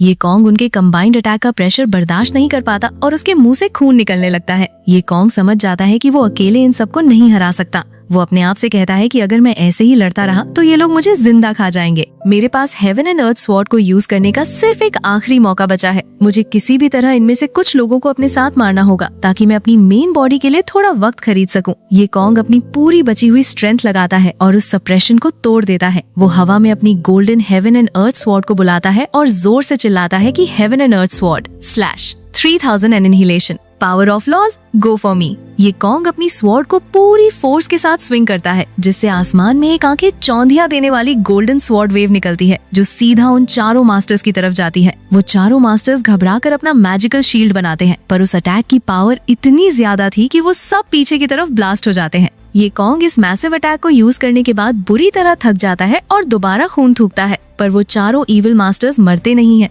बल्कि वो अचानक से डार्क स्मोक में बदलकर एक साथ मर्ज होने लगते हैं। आसमान में एक बहुत ही खतरनाक और बड़ा डीमन एम्परर अपीयर होता है जिसके पीछे डार्क विंग्स थे। डीमन एम्परर जोर जोर से हंसने लगता है और उसकी आवाज से पूरा आसमान हिलने लगता है। वो कहता है कि हा, तो ये बात है, मैंने तुम जैसे कीड़ों के साथ इतने सालों तक वक्त जाया किया, अब इस खेल को खत्म करने का वक्त आ गया है। डीमन एम्परर एक ही सेकंड में ये कॉन्ग के पास पहुंचता है और उसे अपने डार्क हाथ से पकड़ लेता है। डीमन एम्परर गुस्से में पूछता है कि जल्दी बताओ, वो सील्ड लैंड आखिर कहाँ है। ये कॉन्ग को समझ आ जाता है कि अब उसके पास कोई रास्ता नहीं बचा। वो सोचता है कि मैं इन्हें और आगे नहीं बढ़ने दे सकता, मुझे अपनी मेन बॉडी के लिए वक्त निकालना ही होगा। ये कॉन्ग अपनी आंखें बंद करता है और अपनी बॉडी की सारी स्पिरिचुअल एनर्जी को एक ही पॉइंट पर चार्ज कर लेता है। नीचे खड़े सेक्ट मास्टर मुंह समझ जाते हैं कि ये कॉन्ग क्या करने वाला है और वो रोते हुए चिल्लाते हैं कि जूनियर ब्रदर नहीं। पर अगले ही सेकंड ये कॉन्ग की बॉडी एक बहुत ही जबरदस्त एक्सप्लोजन के साथ ब्लास्ट हो जाती है। उस सेल्फ डिस्ट्रक्शन की पावर इतनी ज्यादा थी कि पूरा आसमान रोशनी से भर जाता है। जब धुआं थोड़ा साफ होता है तो हम देखते हैं कि डीमन एम्परर अभी भी जिंदा था, पर उसे थोड़ा नुकसान पहुंचा था। डीमन एम्परर गुस्से में चिल्लाता है कि बहुत अच्छे, तुम्हें लगा कि तुम्हारे सेल्फ डिस्ट्रक्ट करने से मैं उस सील्ड लैंड को नहीं ढूंढ पाऊंगा, तुम सब कीड़े अब मौत के घाट उतरोगे। डीमन एम्परर अपना हाथ उठाता है और सीधा उस गोल्डन तियान्युआन टावर को तबाह करने के लिए एक डार्क एनर्जी बॉल फायर करता है। पर ठीक उसी वक्त आसमान के काले बादल पूरी तरह से फट जाते हैं और वहाँ से एक बहुत ही डिवाइन गोल्डन लाइट नीचे आती है। उस लाइट के अंदर से मेन बॉडी ये कॉन्ग हवा में तैरता हुआ नीचे आता है। इस बार ये कॉन्ग के सिर के पीछे एक ग्लोइंग डिवाइन हेलो था और उसके साथ वही हस्की भी मौजूद था। डीमन एम्परर उस नई ऑरा को फील करके पूरी तरह से डर जाता है। वो हैरानी से चिल्लाता है कि ये तुम हो, तुम वापस आ गए, ये नामुमकिन है, क्या तुम पूरी तरह से मर नहीं गए थे। मेन बॉडी ये कॉन्ग बहुत ही शांत और सुप्रीम टोन में कहता है कि एंशिएंट टाइम से लेकर आज तक ईविल कभी भी गुड को नहीं हरा पाया। तियान्युआन का हेवनली दाव अभी तक सोया नहीं है। ये कॉन्ग हवा में अपना हाथ आगे करता है और आसमान में बंधी हुई बड़ी बड़ी डार्क चेन्स जो हेवनली दाव को कंट्रोल कर रही थीं, वो एक ही झटके में टूटकर बिखर जाती हैं। उन चेन्स के टूटते ही एक ग्लोइंग गोल्डन स्पिरिट वहां अपीयर होती है जो कि तियान लाओ था। तियान लाओ ये कॉन्ग को देखकर खुशी से पागल हो जाता है और अपने घुटनों पर बैठकर कहता है कि लॉर्ड, क्या ये सच में आप हैं? आप वापस आ गए, आपने इस तियान्युआन रेल्म का कंट्रोल वापस ले लिया है। ये आपने कैसे किया? ये कॉन्ग उस डीमन एम्परर की तरफ देखता है और बहुत ही कोल्ड आवाज में कहता है कि ये बेकार का ड्रामा अब खत्म होना चाहिए। तुम एक मामूली से डीमन होकर एक गॉड से कंपेयर करने की हिम्मत कैसे कर सकते हो? ये कॉन्ग अपनी जगह पर खड़े खड़े सिर्फ अपना हाथ आगे बढ़ाता है। आसमान से एक बहुत ही बड़ा ग्लोइंग व्हाइट एनर्जी का हाथ नीचे आता है और उस डीमन एम्परर को एक ही सेकंड में पकड़कर बुरी तरह से क्रश कर देता है। डीमन एम्परर दर्द से चिल्लाता है और कहता है कि नहीं, जब तक तुम मुझे पूरी तरह से मार नहीं देते मेरे पास अभी भी जीतने का मौका है। पर अगले ही पल वो डीमन एम्परर एक ग्लोइंग गोल्डन लोटस के अंदर हमेशा के लिए सील हो जाता है। ये कॉन्ग तियान लाओ की तरफ देखता है और कहता है कि यहाँ का बाकी काम अब मैं तुम पर छोड़ता हूँ।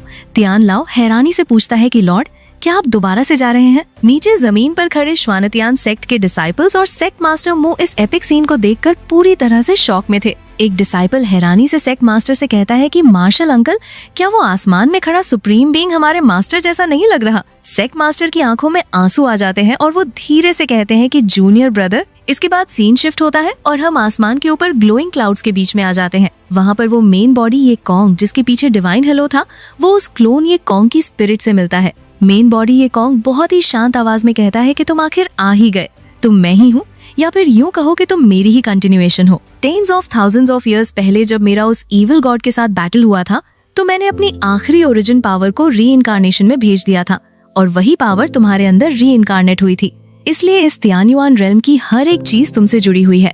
मेन बॉडी आगे बताता है कि अभी के लिए वो इविल गॉड सील जरूर हो गया है, पर वो पूरी तरह से डिस्ट्रॉय नहीं हुआ। तुम्हें अपनी कल्टीवेशन को और आगे बढ़ाना होगा और ट्रू डिवाइन रेल्म तक पहुंचना होगा ताकि तुम उसे हमेशा के लिए मिटा सको। मेन बॉडी अपना हाथ आगे करता है और उसके अंदर से एक ग्लोइंग गोल्डन लाइट निकलकर क्लोन ये कॉन्ग के अंदर मर्ज होने लगती है। मेन बॉडी कहता है कि ये मेरी पूरी इनहेरिटेंस है जो मैं तुम्हें दे रहा हूँ, आगे का सफर अब तुम्हारे हाथों में है। ये बोलते ही वो मेन बॉडी ये कॉन्ग पूरी तरह से ग्लोइंग पार्टिकल्स में बदलकर हवा में फेड हो जाता है। आखिर में क्लोन ये कॉन्ग के सामने उसका सिस्टम इंटरफेस एक आखिरी बार पॉपअप होता है।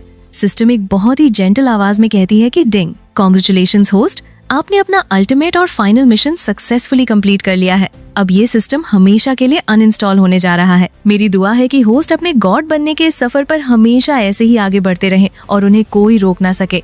ये कॉन्ग की आंखों में एक हल्की सी स्माइल आ जाती है और वो बहुत ही इमोशनल टोन में कहता है कि सिस्टम, इतने सालों तक मेरे साथ रहने और मेरा साथ देने के लिए बहुत बहुत शुक्रिया।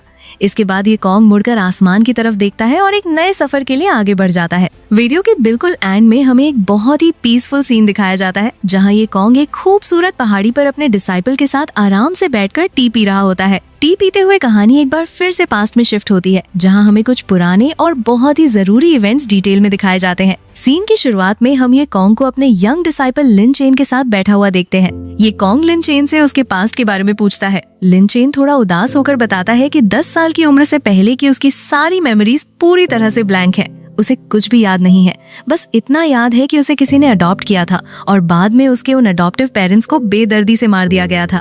ये कॉन्ग उसकी बात सुनकर पूछता है कि क्या तुम अपनी वो पुरानी मेमोरीज दोबारा वापस लाना चाहते हो। लिन चेन फौरन हामी भरता है और कहता है कि हाँ मास्टर, मेरे दिल में हमेशा एक आवाज आती है जो मुझे कहती है कि मुझे अपना बदला लेना है और अपनी असली आइडेंटिटी ढूंढनी है। ये सुनकर ये कॉन्ग अपने राइट हैंड की 2 उंगलियां आगे करता है और एक ग्लोइंग ब्लू मैजिक लिन चेन के माथे पर पॉइंट करता है। मैजिक लगते ही लिन चेन अपने सिर को पकड़कर दर्द से जोर जोर से चिल्लाने लगता है, पर अगले ही पल उसकी सारी खोई हुई मेमोरीज उसके माइंड में वापस आ जाती हैं। लिन चेन बताता है कि उसके फादर असल में लिन फैमिली के हेड थे। आज से 10 साल पहले लिन फैमिली के ओल्ड एंसेस्टर की अचानक से एक मिस्टीरियस तरीके से मौत हो गई थी। इस मौके का फायदा उठाते हुए शियाओ फैमिली ने क्राउन प्रिंस के साथ मिलकर एक बहुत ही घटिया साजिश रची और लिन फैमिली के सारे बिजनेस और एसेट्स को पूरी तरह से हड़प लिया। उन्होंने लिन फैमिली को हर जगह सप्रेस किया और ह्यूमिलिएशन देने के लिए एक मैरिज एंगेजमेंट भी तोड़ दी। यहाँ तक कि क्राउन प्रिंस ने लिन चेन के अंकल पर झूठे इल्जाम लगाए, जिसके बाद लिन फैमिली को मजबूरन कैपिटल छोड़कर लुओरी सिटी की तरफ भागना पड़ा। पर वहाँ पर वोंग फैमिली, जिनकी लिन फैमिली ने पास्ट में बहुत मदद की थी, उन्होंने गद्दारी की और लिन फैमिली को मारने के लिए असासिन्स भेज दिए। उसी हमले के दौरान लिन चेन एक ऊंची खाई से नीचे गिर गया था, जिसके बाद उसकी मेमोरी पूरी तरह से चली गई थी।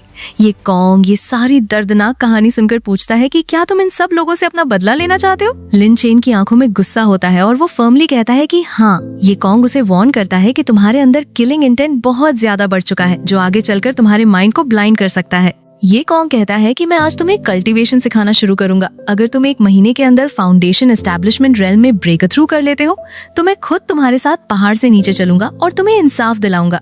लिन चेन परेशान होकर कहता है कि पर मास्टर, मेरे मेरिडियंस तो पैदाइशी ब्लॉक हैं। मैंने बहुत कोशिश की पर मैं कल्टीवेशन कर ही नहीं सकता। ये कॉन्ग हल्का सा स्माइल करता है और कहता है कि ये कौन सी बड़ी बात है, मैं अभी ठीक कर देता हूँ। ये कॉन्ग अपनी ग्लोइंग ग्रीन ऑरा रिलीज करता है और लिन चेन की बॉडी में इंजेक्ट करता है। अगले ही सेकंड लिन चेन के मुंह से ब्लैक कलर का खून निकलता है। लिन चेन हैरानी से अपनी बॉडी को देखता है और खुशी से कहता है कि मेरे मेरिडियन सच में पूरी तरह से ओपन हो चुके हैं। इसके बाद सीन शिफ्ट होकर सीधा अंडर वाटर चला जाता है। वहाँ पर ये कॉन्ग के सामने उसकी क्यूट सी पिंक सिस्टम फॉक्स अपीयर होती है। सिस्टम फॉक्स बहुत गुस्से में वार्निंग देती है कि होस्ट ने सिस्टम को इंसल्ट किया है, इसलिए अब सिस्टम होस्ट को सजा देगा। ये कॉन्ग फौरन डर जाता है। वो अपने दोनों हाथ जोड़कर सिस्टम के आगे भीख मांगने लगता है और कहता है कि प्लीज मुझे माफ कर दो, मुझे एक आखिरी मौका दे दो। इसके फौरन बाद हम ये कॉन्ग को उसी क्यूट से हस्की डॉग के साथ बैठा हुआ देखते हैं। ये कॉन्ग थोड़ा परेशान होकर हस्की से पूछता है कि यार तुम सच में वो लेजेंडरी 9-हेडेड हेल हाउंड हो, मुझे तो तुम पूरी तरह से एक मामूली कुत्ते लग रहे हो। हस्की ये सुनकर बहुत एरोगेंट टोन में जवाब देता है कि तुम किसे हल्के में ले रहे हो, मैं बिल्कुल असली और जेन्युइन हेल हाउंड हूँ। हस्की बताता है कि पास्ट में जब वो नेदरवर्ल्ड में था तो अचानक से एक बहुत ही बड़े हाथ ने उसे वहां से खींच लिया था और उसी वक्त से उन दोनों के बीच में एक मास्टर और सर्वेंट का कनेक्शन बन गया था। ये कॉन्ग एक लंबी सांस लेता है और कहता है कि चलो ठीक है, अब जब तुम यहाँ आ ही गए हो तो आज से मैं तुम्हें एरहा बुलाऊंगा। हस्की को ये नाम बिल्कुल पसंद नहीं आता। वो गुस्से में गुर्राता है और कहता है कि एरहा क्या होता है, इतना बेकार और सस्ता नाम मेरी ग्रैंड आइडेंटिटी को मैच नहीं करता। आज से तुम मुझे पापा बुलाओगे। ये कॉन्ग को ये बदतमीजी बर्दाश्त नहीं होती। वो फौरन एक लकड़ी उठाता है और गुस्से में उस हस्की के पीछे भागने लगता है। कुछ देर बाद ये कॉन्ग उस हस्की को ऑर्डर देता है कि जाओ और उस सामने वाले सी मॉन्स्टर को पकड़ कर लाओ। हस्की फौरन हवा में जंप करता है और अपने असली डरावने रूप यानी डार्क ऑरा वाले हेल हाउंड में ट्रांसफॉर्म हो जाता है। हेल हाउंड की आंखें खून की तरह लाल थीं। वो सीधा पानी के अंदर एक बहुत ही खतरनाक ग्रीन कलर के ड्रैगन जैसे सी मॉन्स्टर पर हमला कर देता है। दोनों के बीच में एक छोटी सी फाइट होती है, जिसके बाद हेल हाउंड उस ग्रीन मॉन्स्टर को बुरी तरह से हराकर किनारे पर ये कॉन्ग के सामने पटक देता है। ये कॉन्ग उस जख्मी सी मॉन्स्टर से पूछता है कि जल्दी बताओ इस बिटर सी का आखिर क्या राज है, पर वो मॉन्स्टर डर के मारे एक लफ्ज भी नहीं बोलता। हस्की वापस अपने क्यूट रूप में आकर ये कॉन्ग को बताता है कि मास्टर, इस मॉन्स्टर की बॉडी पर एक सोल लॉक रेस्ट्रिक्शन लगी हुई है। अगर इसने कुछ भी बोलने की कोशिश की तो ये वहीं पर ब्लास्ट होकर मीट पेस्ट बन जाएगा। ये कॉन्ग पूछता है कि तो अब क्या करें। हस्की बहुत ही कैजुअली कहता है कि ये तो बहुत सिंपल है, मैं अभी इस रेस्ट्रिक्शन को खा लेता हूँ। हस्की आगे बढ़ता है और उस ग्रीन मॉन्स्टर के सिर पर एक जोरदार बाइट करता है, जिससे वो मैजिकल रेस्ट्रिक्शन पूरी तरह से टूट जाती है। जैसे ही वो रेस्ट्रिक्शन टूटती है, सीन शिफ्ट होकर एक बहुत ही डार्क और क्रीपी वेस्टलैंड में आता है, जहाँ जमीन पर हजारों स्कल्स पड़े हुए थे। वहाँ पर एक डार्क क्लोक पहने हुए विलन, जिसकी आंखों के नीचे अजीब से डार्क मार्क्स थे, वो अचानक से अपनी आंखें खोलता है। वो विलन पूरी तरह से शॉक और गुस्से में चिल्लाता है कि मेरी बनाई हुई सोल लॉक रेस्ट्रिक्शन को आखिर किसने तोड़ा? किस कचरे की इतनी हिम्मत हुई जो मेरे प्लान्स को खराब कर रहा है? वो विलन वो करता है कि वो इस पूरी जगह की डेथ ऑरा को अब्सॉर्ब करके अपनी स्ट्रेंथ वापस लाएगा और उस इंसान को जलाकर राख कर देगा। वापस अंडर वाटर वो ग्रीन सी मॉन्स्टर रेस्ट्रिक्शन टूटने के बाद जोर जोर से हंसने लगता है और कहता है कि आखिरकार मैं आजाद हो गया। ये कॉन्ग दोबारा उससे वही सवाल पूछता है। सी मॉन्स्टर बताता है कि मैं इस बिटर सी के अंदर ही पैदा हुआ था। हमारी सी मॉन्स्टर रेस पैदाइशी इविल या खतरनाक नहीं थी। हमारी असली घर इमॉर्टल रेल्म के अंदर मौजूद सी मॉन्स्टर आइलैंड था, जहाँ हम शांति से रहते थे। पर फिर एक दिन वो शख्स वहाँ पर आया। उस इविल इंसान ने जबरदस्ती हम सबको एक अजीब सी डार्क मेडिसिन पिलाई और एक क्रीपी फ्लूट प्ले करके हमारे माइंड्स को पूरी तरह से कंट्रोल कर लिया। उस मेडिसिन और फ्लूट की वजह से हमारे लोग मैड डीमंस बन गए। उस विलन ने हमारी रेस को बेदर्दी से मारा और हमारी बॉडीज को रिफाइन करके ब्लड स्टोन्स बना दिए, ताकि वो एक बहुत ही बड़े हेवन शेकिंग एरे को एक्टिवेट कर सके। सी मॉन्स्टर बताता है कि मैंने उसके खिलाफ बगावत की थी, जिसके नतीजे में उसने मुझे बुरी तरह जख्मी करके यहाँ एक्साइल कर दिया और मुझे इस ब्लड स्टोन एरे में हमेशा के लिए ट्रैप कर दिया। ये सब बताने के बाद सी मॉन्स्टर ये कॉन्ग से पूछता है कि ये बिटर सी आखिर इस शियाओयाओ पीक पर क्यों अपीयर हुआ? तुमने मुझसे और कितने राज छुपाए हुए हैं? ये कॉन्ग इस बात का कोई जवाब नहीं देता और हमें बस ये कॉन्ग को शांति से समुद्र के किनारे फिशिंग करते हुए दिखाया जाता है। अब सीन शिफ्ट होकर त्यानश्वान डायनेस्टी के ग्रैंड पैलेस में आता है। वहाँ पर एम्परर यानी ये कॉन्ग का छोटा भाई अपने ओल्ड स्टेट प्रिसेप्टर के साथ खड़ा था।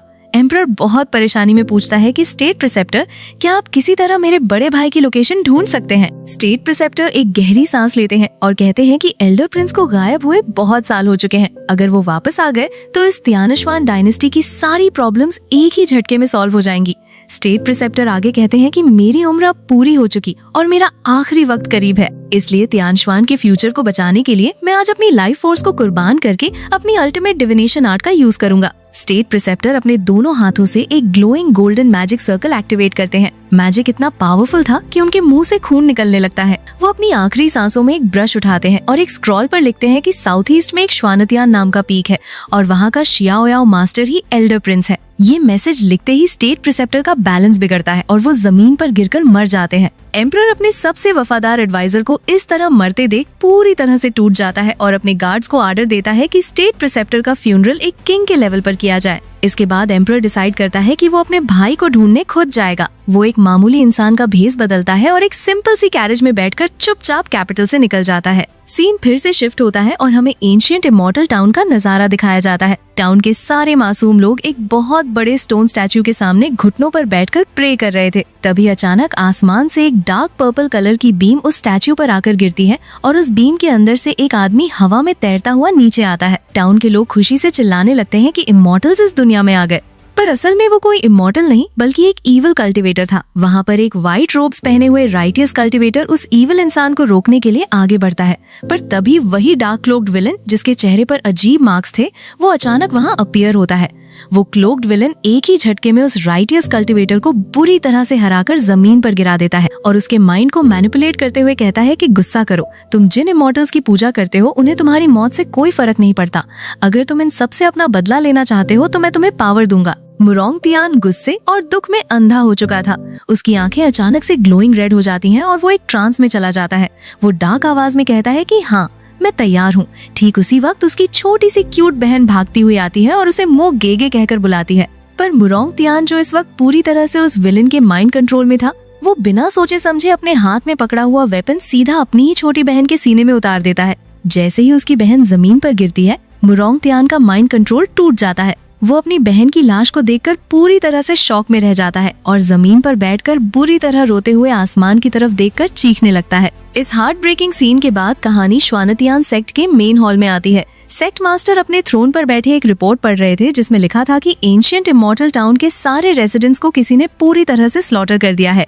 सेक्ट मास्टर फौरन अपने एक डिसाइपल को ऑर्डर देते हैं कि वहां जाकर इस मामले की ठीक से इन्वेस्टिगेशन करो। वो डिसाइपल टाउन के रुइंस में पहुंचता है जहां हर तरफ सिर्फ लाशें पड़ी थी। वो अपने हाथ में एक मैजिकल टाइम रिवर्सल मिरर निकालता है ताकि वो पास्ट के इवेंट्स देख सके। मिरर के अंदर उसे मुरोंग तियान का प्रोजेक्शन दिखाई देता है जिसके चारों तरफ डार्क ऑरा घूम रही थी और उसके हाथ में वेपन था। डिसाइपल ये देखकर फौरन अज्यूम कर लेता है कि इस छोटे लड़के ने ही सबको मारा है। वो गुस्से में अपनी स्वॉर्ड निकालकर मुरोंग तियान को मारने ही वाला होता है कि तभी श्वानतियान सेक्ट का एक और एल्डर वहां आकर उसे रोक लेता है। एल्डर कहता है कि इस लड़के की हालत देखकर लगता है कि इसके पीछे जरूर कोई बड़ा राज छुपा है। हमें जल्दबाजी में कोई फैसला नहीं करना चाहिए। इसे वापस सेक्ट ले चलो और सेक्ट मास्टर को डिसाइड करने दो। दूसरी तरफ ये कॉन्ग अपने रूम में अकेला बैठा होता है। अचानक से उसके सामने उसका सिस्टम इंटरफेस पॉपअप होता है और उसे एक नया मेन मिशन देता है। मिशन में बताया गया था कि डीमन युआन इस दुनिया में आ चुका है और ये कॉन्ग को फौरन जाकर उसे मारना होगा। सिस्टम इस मिशन के रिवॉर्ड्स में ये कॉन्ग को कल्टीवेशन बूस्ट और एक rare chaos demon god body offer करता है। ये कॉन्ग बिना वक्त जाया किए हवा में तेजी से उड़ता हुआ एक डार्क और बंजर कैनियन में पहुंच जाता है। वहाँ पर वही क्लोक्ड विलन यानी डीमन युआन हवा में तैर रहा था। डीमन युआन ये कॉन्ग को देखकर एरोगेंस से हंसने लगता है और कहता है कि तुम जैसे वीक इंसान मुझे पकड़ने आए हैं। डीमन युआन अपनी डार्क मैजिक यूज करता है और आसमान में 18 डीमन क्लोन्स क्रिएट कर लेता है। वो चिल्लाता है कि मेरे 18 क्लोन्स में से अगर एक भी जिंदा बच गया तो मैं दोबारा वापस आ जाऊंगा। तुम मेरा कुछ नहीं बिगाड़ सकते। ये कॉन्ग बिल्कुल शांत रहता है। वो बस अपनी स्वॉर्ड निकालता है और हवा में एक फास्ट और पावरफुल स्वॉर्ड स्लैश लॉन्च करता है। उस एक ही अटैक की पावर इतनी ज्यादा थी कि वो 18 के 18 क्लोन्स और वो डीमन युआन एक ही सेकंड में राख बनकर हवा में उड़ जाते हैं। वापस श्वानतियान सेक्ट में सेक्ट मास्टर सारे एल्डर्स को अनाउंस करते हैं कि मुरोंग तियान का मसला अजीब है, इसलिए जब तक पूरी सच्चाई सामने नहीं आती उसे कोई सजा नहीं दी जाएगी। सीन फिर से शिफ्ट होता है और इस बार हमें आसमान में फ्लाइंग शिप्स का एक बड़ा फ्लीट दिखाया जाता है जो ग्रेट छी डायनेस्टी पर हमला करने के लिए आगे बढ़ रहा था। नीचे पैलेस में ग्रेट छी का फैट एम्परर डर के मारे कांप रहा था क्योंकि उन शिप्स पर ग्रेट झो डायनेस्टी के फ्लैग्स लगे हुए थे। आसमान से एक लाउड आवाज आती है जो उन्हें फौरन सरेंडर करने को कहती है। तभी पैलेस के अंदर से एक बड़ा स्टोन कॉफिन ब्लास्ट होकर खुलता है और उसके अंदर से एक व्हाइट हेयर वाला बूढ़ा आदमी हवा में उड़ता हुआ बाहर आता है। फैट एम्परर उसे देखकर खुशी से चिल्लाता है कि ये तो हमारे ग्रेट छी के फाउंडिंग एंसेस्टर हैं। वो ओल्ड एंसेस्टर हवा में उन शिप्स के सामने जाकर दुश्मनों को पीछे हटने की वार्निंग देता है। पर तभी सबसे आगे वाली शिप पर एक यंग लड़का अपीयर होता है जिसने ब्लैक और गोल्ड कलर के रॉयल कपड़े पहने हुए थे। ये लड़का एरोगेंस के साथ अनाउंस करता है कि मैं छिन शियांग यांग हूँ, ग्रेट झो मार्शल एम्परर का 18th जनरेशन ग्रैंडसन। आज मैं इस दुनिया में ग्रेट झो डिवाइन डायनेस्टी को दोबारा से खड़ा करूंगा और नया ह्यूमन एम्परर बनूंगा। ग्रेट छी का ओल्ड एंसेस्टर उस यंग लड़के को देखकर पूरी तरह से शॉक में रह जाता है क्योंकि उस लड़के की बॉडी से एक सेंट रेल्म की ऑरा निकल रही थी जो उस ओल्ड एंसेस्टर से कहीं ज्यादा पावरफुल थी। छिन शियांग यांग अपने मिनिस्टर्स को ऑर्डर देता है कि मुझे 3 दिन के अंदर 1 मिलियन ब्लड स्टोन्स चाहिए जो सीधा झुशेन माउंटेन रेंज में भेजे जाएंगे। साथ ही वो पूरे एम्पायर में 1 मिलियन आम लोगों को जबरदस्ती पकड़कर उस माउंटेन पर मजदूरी करने के लिए भेजने का ऑर्डर पास कर देता है। अब कहानी वापस ये कॉन्ग पर आती है। ये कॉन्ग एक खूबसूरत हॉल में अपने डिसाइपल्स लिन चेन, मुरोंग तियान, शू वाननिंग और बाकी सबके साथ खड़ा था। ये कॉन्ग उन्हें सीरियसली बताता है कि तुम सब ने आसमान से गिरने वाले उन डिसेंडिंग स्टार्स की पावर को इनहेरिट कर लिया है। ये कॉन्ग उन्हें कुछ ग्लोइंग कलरफुल पोशंस देता है और कहता है कि इन्हें पी लो। ये पोशंस तुम्हारी इनर स्ट्रेंथ को बूस्ट करेंगे क्योंकि अब हमें उस डीमन रेस के खिलाफ एक बड़ी जंग लड़नी है। सारे डिसाइपल्स बिना सवाल किए वो पोशंस पी लेते हैं और उनकी औराज तेजी से बढ़ने लगती हैं। दूसरी तरफ झुशेन माउंटेन पर एक भयानक नजारा था। वहाँ की जमीन बिल्कुल लाल थी और बीच में एक डार्क ऑक्टागोनल एरे बना हुआ था। उन 1 मिलियन मजदूरों को वहाँ जबरदस्ती लाया गया था और उनसे दिन रात काम करवाया जा रहा था। मजदूर बहुत थक चुके थे। एक मजदूर गुस्से में अपनी पिकैक्स जमीन पर फेंकता है और चिल्लाता है कि हमें यहाँ लाए हुए इतना वक्त हो गया है, ना हमें खाना दिया जा रहा है और ना ही पैसे। क्या तुम लोग हमें भूखा मारने का प्लान बना रहे हो? मैं ये काम और नहीं करूँगा। वहाँ पर वही डार्क क्लोक्ड विलन और एक फैट इविल मास्टर खड़े थे। वो इन मजदूरों की बातों को बिल्कुल इग्नोर करते हैं। फैट मास्टर उस क्लोक्ड विलन से कहता है कि एरे पूरी तरह से तैयार है। वो दोनों मिलकर अपनी डार्क मैजिक उस एरे में इंजेक्ट करते हैं। एरे के सेंटर से आसमान में एक स्वर्लिंग डार्क पोर्टल ओपन होता है। उस पोर्टल के अंदर से एक जायंट डीमन का हाथ बाहर निकलता है जिसे देखकर वहाँ खड़े सारे मजदूर डर के मारे जमीन पर गिर जाते हैं। पर इससे पहले कि वो डीमन बाहर आकर तबाही मचाता, अचानक से वहाँ पर ये कॉन्ग का हस्की यानी एरहा अपीयर हो जाता है। हस्की उस जायंट डीमन हाथ को देखकर बिल्कुल नहीं डरता। वो आगे बढ़ता है और अपनी डार्क एनर्जी का यूज करके एक ही जोरदार अटैक में उस जायंट हाथ को शटर कर देता है और उस पूरे डीमन को वहीं डिस्ट्रॉय कर देता है।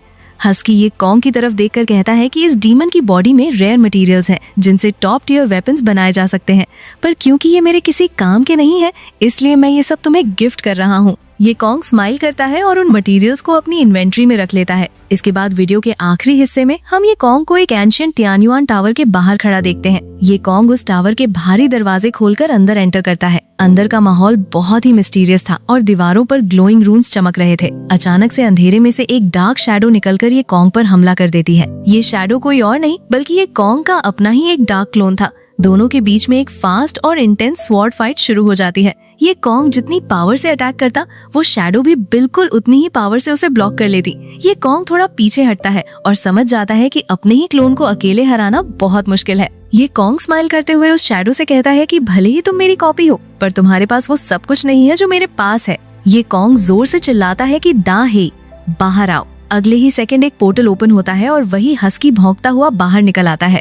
हस्की और ये कॉन्ग मिलकर उस शैडो पर डबल अटैक करते हैं और उसे आसानी से हरा देते हैं। शैडो को हराने के बाद ये कॉन्ग टावर के सबसे टॉप फ्लोर पर पहुंचता है। वहाँ पर एक ब्राइट गोल्डन लाइट ग्लो कर रही थी जिसके अंदर से तियान लाओ का व्हाइट स्पिरिट बाहर आता है। ये कॉन्ग तियान लाओ को देखकर थोड़ा अननॉयड टोन में कहता है कि तुम इतने एंशिएंट और रेस्पेक्टेड सीनियर हो, फिर भी तुम लोगों को डराने के लिए अजीब सी औरतों वाली आवाजें क्यों निकालते हो। तियान लाओ जोर जोर से हंसने लगता है और कहता है कि मैं तो बस थोड़ा मजाक कर रहा था। तियान लाओ इमोशनल और सीरियस टोन में ये कॉन्ग से कहता है कि मुझे पता नहीं मैंने यहाँ इस टावर में कितने हजारों सालों तक तुम्हारा इंतजार किया है, पर आखिरकार तुम आ ही गए। ये कॉन्ग तियान लाओ से कहता है कि नीचे जो शैडो क्लोन मुझसे लड़ रहा था वो बिल्कुल तुम्हारी तरह लग रहा था, क्या वो तुमने भेजा था? तियान लाओ बिना किसी शर्म के एडमिट करता है कि हाँ, वो इल्यूजन मैंने ही क्रिएट किया था। मैं देखना चाहता था कि तुम्हारी स्ट्रेंथ किस लेवल पर है और मैं इंटेंशनली तुम्हें इस टावर के टॉप पर लाना चाहता था ताकि हम आमने सामने बात कर सकें। और दोस्तों, इसी सस्पेंस और मिस्ट्री के साथ हमारी ये सीरीज यहीं पर खत्म हो जाती है। अगर आपको ये एक्सप्लेनेशन अच्छी लगी हो तो वीडियो को लाइक जरूर करना, अपने दोस्तों के साथ शेयर करना और चैनल को सब्सक्राइब करके बेल आइकॉन दबाना मत भूलना ताकि ऐसी ही कमाल की दोंगहुआ सीरीज आगे भी आपको मिलती रहे। मिलते हैं आपसे किसी नई और धमाकेदार सीरीज के साथ। तब तक के लिए अपना ख्याल रखें। Good bye.